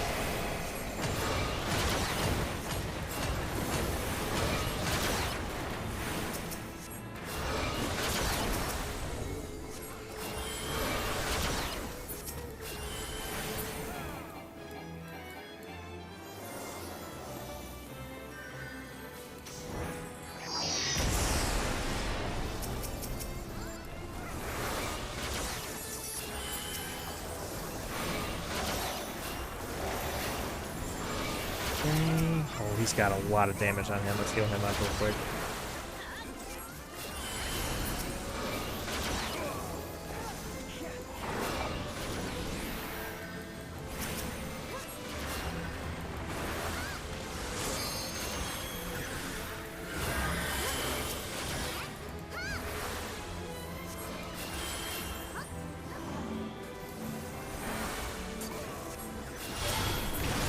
And I wish I had Divine Medicine. I keep reaching for it, and I'm like, oh yeah, I don't get that yet. Yeah, I had a feeling, because I was like, he is going to die, and there's nothing I can do about it. Is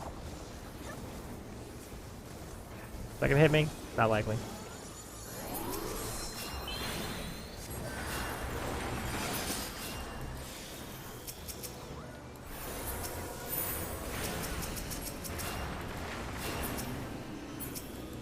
Oh, it's the... okay. This is gonna suck. I am way too squishy to be standing in one of these damn things.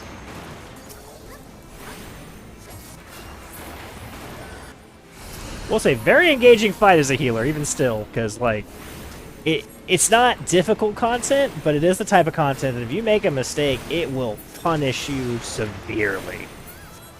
So, we're in, you know, essentially a new era. A lot of people are new. And, yeah. We're getting some punishments in here. I love it, though. Honestly, it's a lot more engaging as a healer when things are going badly. Like, if you're a healer and everything's going well, you don't really have a whole hell of a lot to do.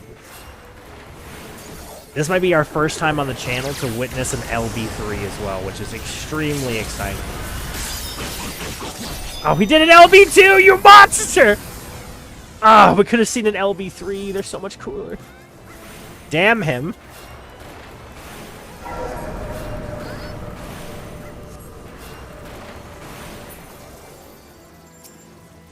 Okay, now where is she? There she is.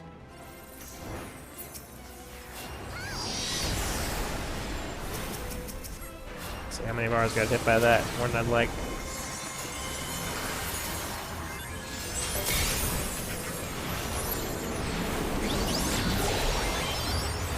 See, that was an LB3. See how cool that was?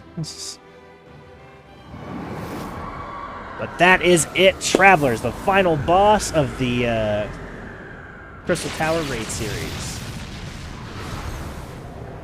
The lightning, too. Goddamn.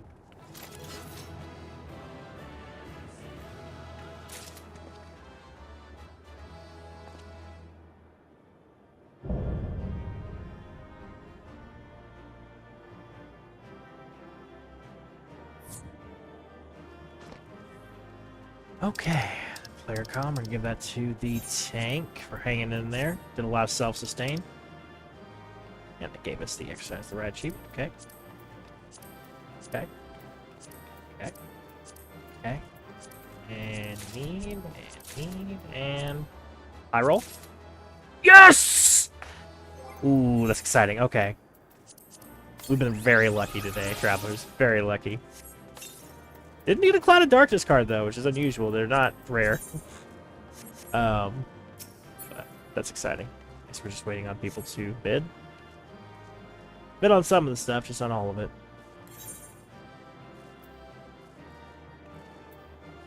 It's not uncommon. I've seen people essentially wait out this entire thing just to get the loot. They'll just try to war of attrition you. I had one guy argue with me. He's like, do you really need that? I was like, I mean, I greeted it. It's like, well, okay. So yeah, that's kind of how the loot system works.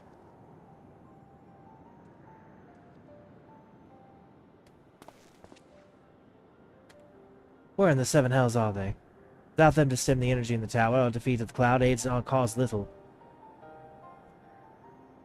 Doga, Une, can you hear me? Nero!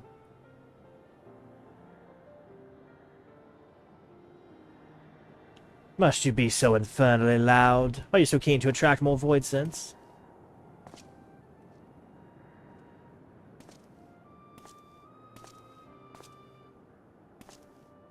I don't blame you for missing my company. Thank the 12. Are you alright? Does he look alright?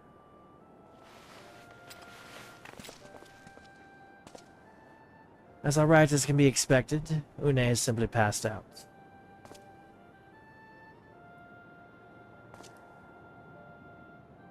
Nero, by the gods, what's happened to you? Last, his wounds were too deep and allowed this foul place entry to his body. Now the darkness claws at the aether of his very form. Would that we could have protected him. Cloud of Darkness was bound by Zende's unholy covenant to bring prosperity to Allegan royalty. The same blood that sealed this contract gives us a measure of protection. I say a measure, for this vow does not protect us from other void scent. Cloud imprisoned us here precisely to unleash fiends upon us. We would be dead had Nero not defended us so valiantly. Mistake not my actions for kindness. I have use for you yet in Eorzea, and I simply cannot let harm befall you here.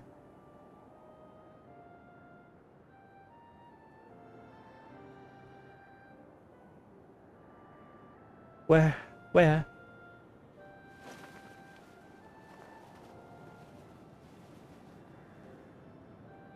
Oh, now you are safe. Our friends have come for us. Have they? Perhaps, Doga, there is yet hope we may fulfill our purpose.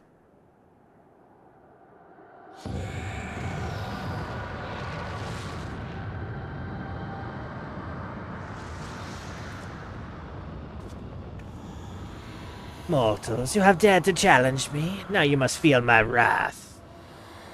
Did you think to destroy me in my realm? Here I am eternal. I will smother your light and entomb your bones amongst my shadows. Are we truly so powerless here? As long as we fight the cloud in this realm, I fear so. Yet though we may not be able to destroy it, this may be our chance to stop it. We strike now whilst the cloud can barely hold her form. Mayhap we can sever Zonde's covenants. Yes, and raise the bridge between the Crystal Tower and this foul place once and for all. Ursa, Graha, you must flee. You and Doga mean to stay here? This is madness! You must return with us. No one but you can save the world from the threat of the Crystal Tower.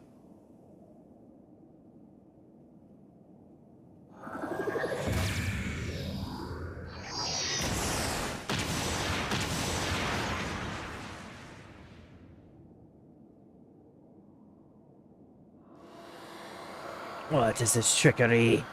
Your blood? You too gain protection from Zonde's blood?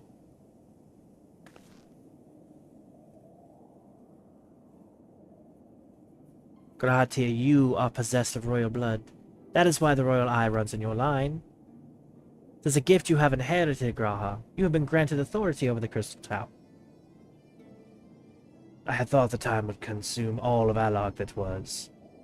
That a man should still live with his forebears' blood in this age can be no coincidence. Some person must have planted this gift in your line and used the highest of Allagan technology to do so. True, the Crystal Tower is not like to recognize you as Allagan, not as you are now, but your royal eye bespeaks a simple truth. Within you dwells one feeble glitter that will illuminate all, the light of hope. But how should I use this light? Pray tell me. You must gain control of the Crystal Tower. We will share our blood with you, Graha. Though its effects will be ephemeral, it will bolster the Allagan presence within you. This is our gift to you, that you may fulfill your destiny. All with the royal eye are bound to the fate of Allag. Our part in this journey is to bury Zonde's dark ambitions in the past. This was the true Ine Ndoga's purpose, one we have carried into the future. Know that as long as their lights of hope survive in you, our souls will still remain, even if our bodies are lost.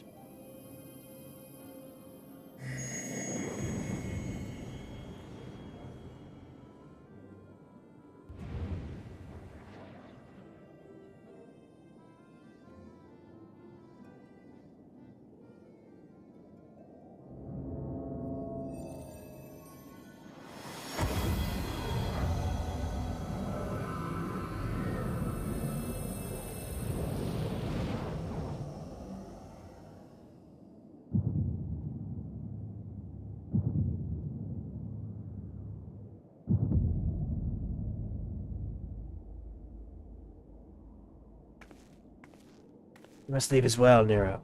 I am sorry we could not live up to your expectations. I must return to you what is yours, though. You dropped it whilst defending us.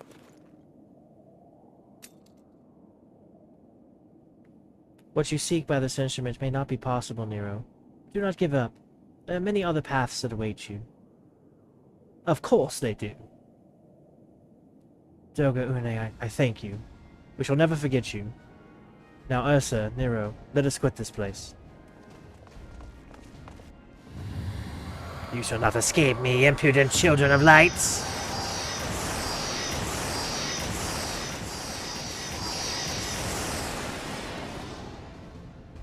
Cloud of Darkness Savage confirmed?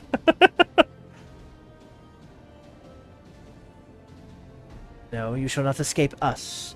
Here Zonde's bloodstained dreams of glory end.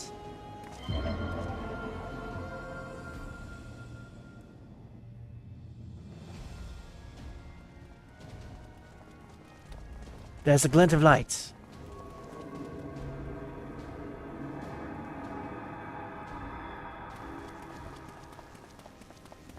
It grows faint. The bridge between realms grows fragile by the Covenant's annulment. The light dies. We are stranded here. Hurry!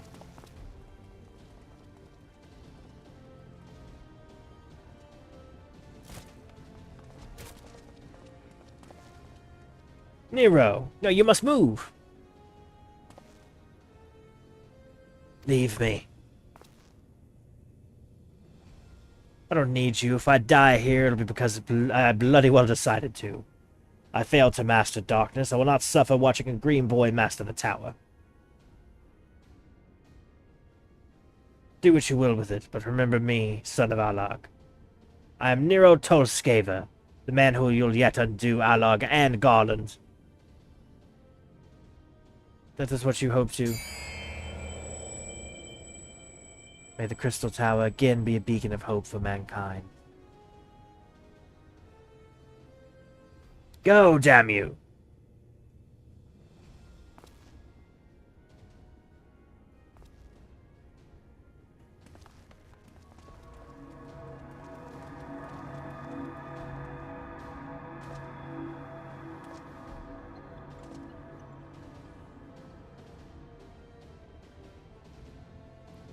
Let's move onwards. This is not where I come to rest.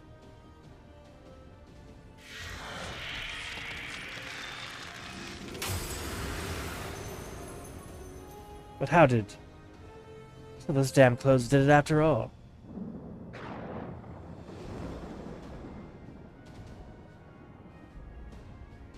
Now, onwards! Ah! I'm not gonna scream, but you know. Oh, she closing.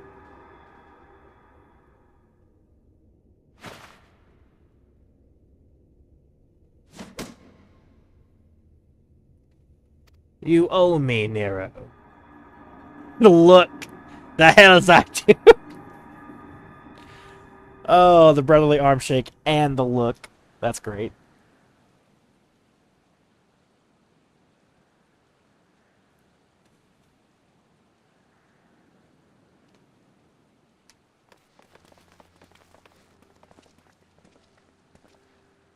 You are returned unharmed. Thank the gods. The void gate started to close. I had never felt so powerless in all my life. We were running around like madmen trying to keep the gate open. And then the chief actually went and dived in. But if you're all set... Hmm? Fucking pigs. What are Une and Donna? Where are they? They're not...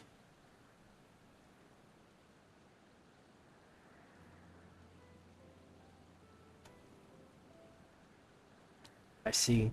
We'll miss the two of them dearly, but I am happy they fulfilled their purpose. We who lived on must still attend to the Crystal Tower, though. We now have no one able to seal it. That is not true, my friend. Une and Doga have entrusted me with their blood. I can now control the Crystal Tower. Ah, yes, I can see it in your eyes. Good, then let us put an end to this and seal away the tower. I understand your instinct, Rambos, but please, give me a moment's rest. I am weary to the bone, and Nero and Osa have but emerged from a long battle. Of course, you have the right of it. Come, we shall leave this place for a spell and prepare repair to St. Cornac's Vine.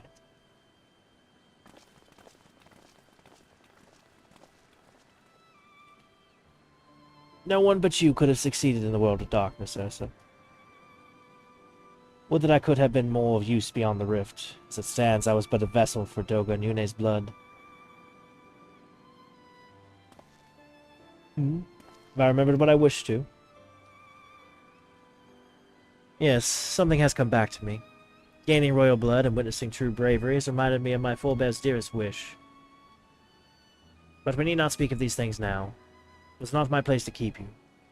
Pray go on ahead of me. There is still something I would do before I return.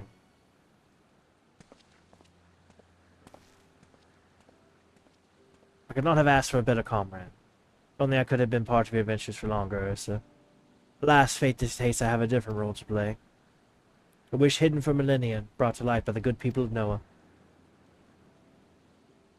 Now, finally, it is my time to see it realized.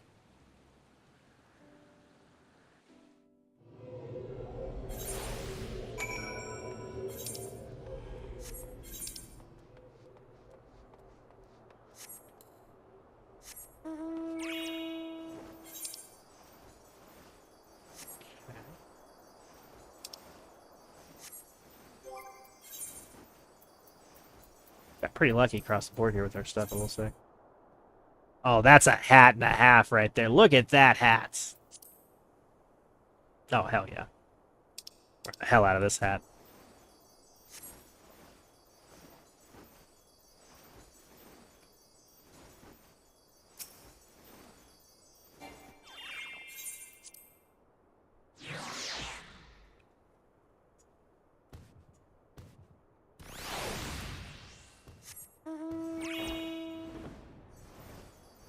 Okay, turn back to this now.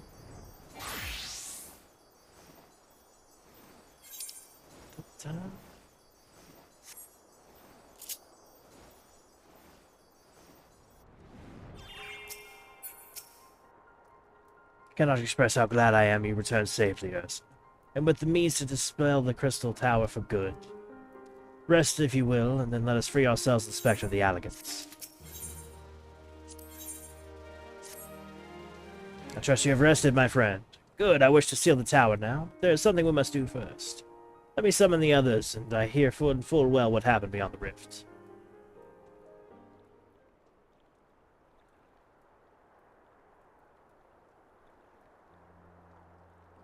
So the Allegheny that runs in Graha's line does mean that royal blood flows in his veins.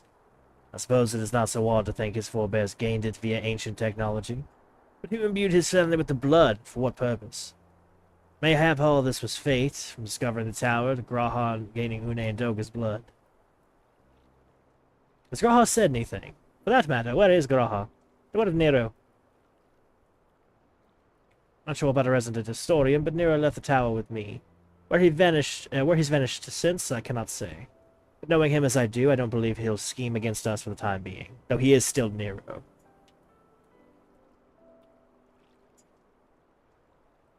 So you say Graha stayed behind at the Crystal Tower? Wonder if he even now prepares to seal the place off. Master Ambrose! Master Ambrose! It's Graha Tia, sir. He came into Crystal Tower and began ordering researchers out. What? Why would he do such a thing? I do not know, sir, but he is quite insistent. He all but bodily forced me out of the gates. I suppose it's possible he told one of the others, but I wasted no time in finding out. Thought it best to hasten here and ask your guidance. Very well, let us go and speak with the researchers and get to the bottom of this queer business. Master Garland, Ursa, please come with me. No doubt Graha means to seal off the Crystal Tower, but it worries me that he did not breathe a word of his plans to us.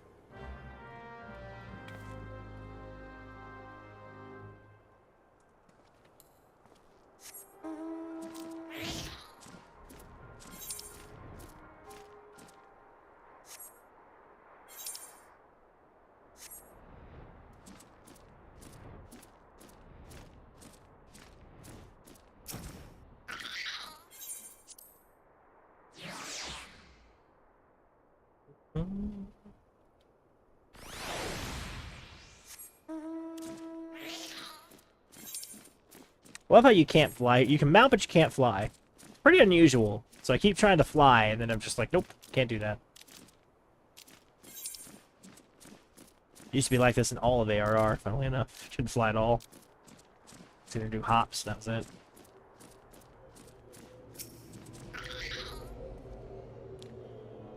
What in the world's Graha Tia thinking? Demanded that we leave the tower. No doubt you want to know why. I wish I knew that myself.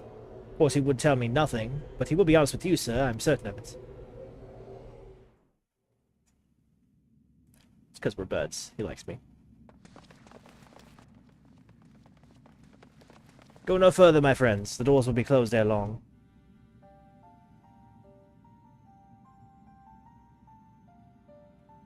So you are of a mind to seal the tower, Grah?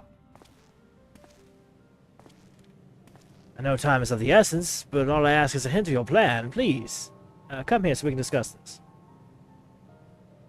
No, my apologies, but I cannot. Come, man, what is this nonsense? Valdemir, surely we can help. Not this time, my friend. Just as Une and Doga fulfilled their destiny, so too must I fulfill mine. My blood has awakened me to this fact. My father told me the truth is always lain with Alag, or rather 'twas there the wish I must grant was born.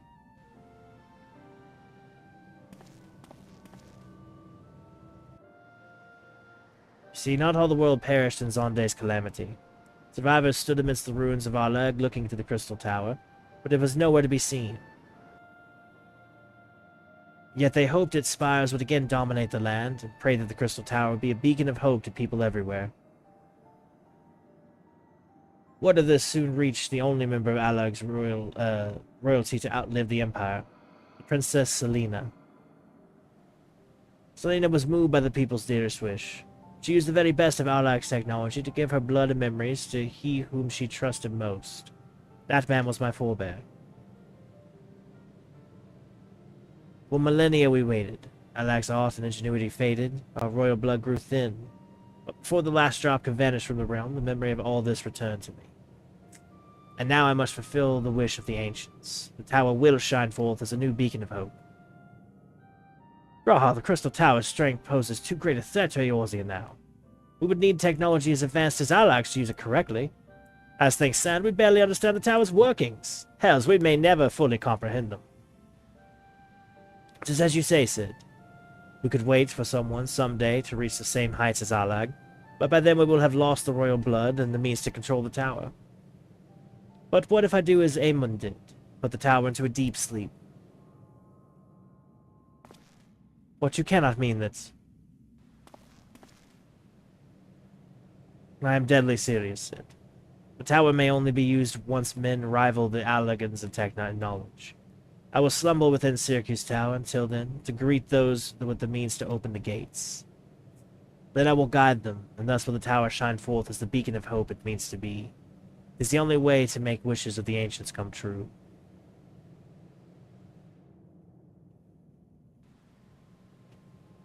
Future is where my destiny awaits. But yours lies outside these doors. Go, create a future where hope reigns, and the tragedies of the past are but memories. No one but you can accomplish such things. Nothing we will say will change your mind, will it?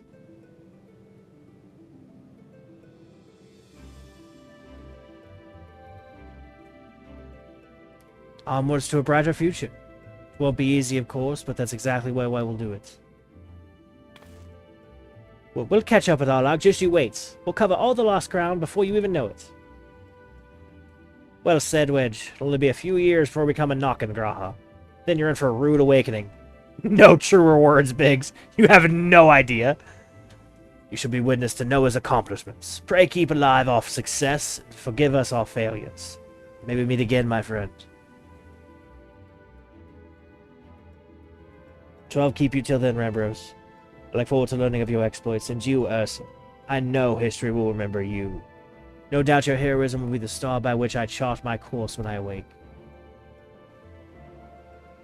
Well, now I must rest. Recalling so much has put me in deep mood for sleep. Pretty long cat nap. Farewell, my friends. I eagerly await a future born of your courage and the ancients' wish.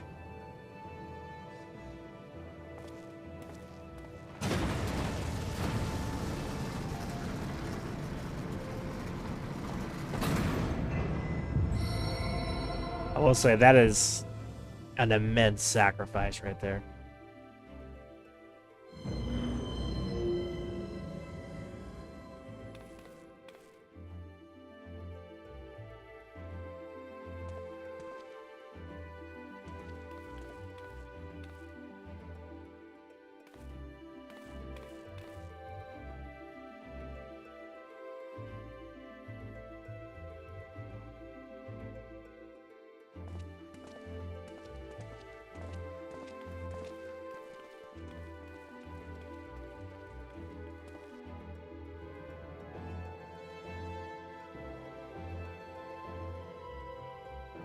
Somber moment right there. Somber moment.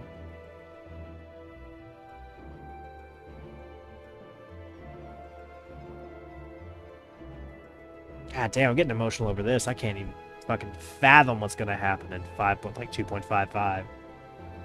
Be fucking catatonic.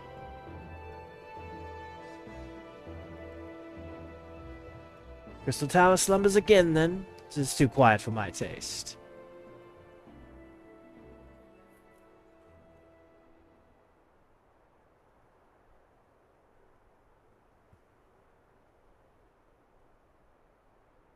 Bye, Sid.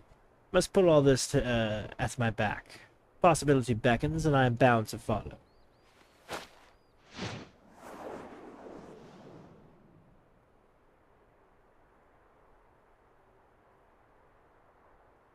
A new dawn has come for me.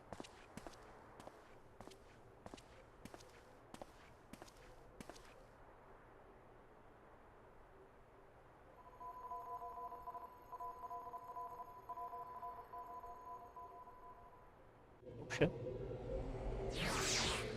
So that was putting off some signals when he tossed it down there. I didn't never catch that before. Okay, let's go talk to Rambros, I assume, yeah.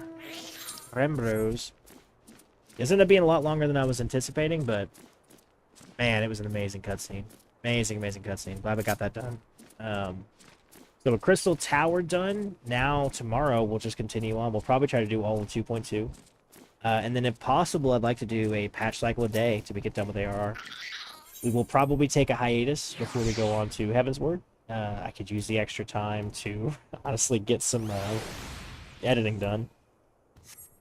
I think it's going to be too much of a project to do Heaven's Word before I'm done with the edits for ARR. If I don't pause per expansion, there's just no way I'm ever gonna get caught up on the editing. It's not. I don't have the room. Like I'd have to get multiple SSDs. File sizes are too big. Hey, right here we go. You've just missed Sid, Ursa. There's much that needs his attention if he is to fulfill Graha's wishes, it seems. But this is not the end of Noah. No matter how lonely St. Poinax's find has become with our friend's departure, we must find all walk in different directions now.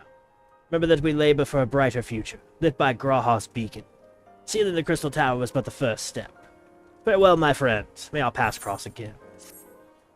Rambros, a true pleasure, sir. Rest well, champion, for its main scenario, and many other adventures await you. Like that a lot. Okay, so we are now done with Crystal Tower. Again, what a meaningful raid. Like, that is emotional, mechanically, just incredible. The 24-man raids do not get enough credit. I feel like people just sort of write them off as just being like, yeah, 24-man raid, whatever. They're like, are you kidding me? They're fucking amazing. What do you mean, whatever? They're so cool. You mean I get to go on a raid with 24 other people? 24, well, 23 other people? And the way that they structure them is so, like, I don't know, it's just amazing. I really can't speak highly enough of that. It's like a concept of what it does. And listen, I know it's late. Let's see if we can get lucky. And it's a bonus stream anyway. Let's pop this off, and we're gonna pop on for keep.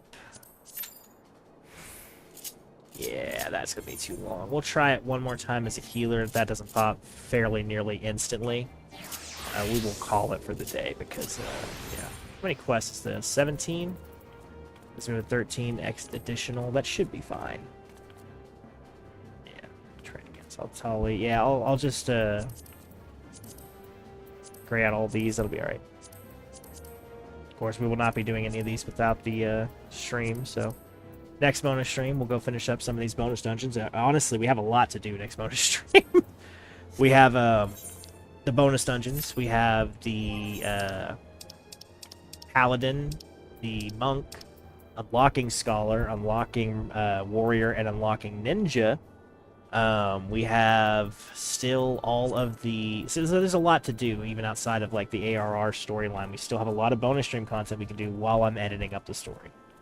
Because it's quite a lot left. So we still have to do all of our crafter classes. We did the Gathering already and Goldsmiths. So we'll probably do, like, these 3 in one day, and then these 3 in one day. Maybe something like that. I think it's going to be too much to try to do all of them all at once in terms of logistics for nothing else. And then, of course, one of these bonus streams, probably fairly soon, because I do want to get Scholar leveling up. We'll do Paladin and Monk job quests unlocked to 50, because they're leveled up that far. And then by then, we should have Arcanist and Rogue and Marauder all up to the level where they can unlock their jobs. We technically already have Arcanist there. Possibly we'll attach that into the other, but I like keeping these all together because these are the Limsa jobs. So, very important. And then, of course, we have maxed out all of our reputations for our Beast Tribes. So, next quest will probably be getting all those taken care of. That way I can start progressing their reputations further. Because as it is, I can't start, like, I'm capped, you see, at 12, and I can't use them because, well, I can't use them, so. Just unfortunate for that, but it is what it is. In the meantime, guys, looks like that quest is not going to pop, since we're going to redraw from that real quick. Nothing wrong with that. Be one of our many, many remaining tasks. But for now, I have been Ursa the Literary Bear. It's been a pleasure to join you guys at the campfire for another one of the best stories in gaming, Final Fantasy XIV, The Crystal Tower. I hope you guys had a good time. We will see you at the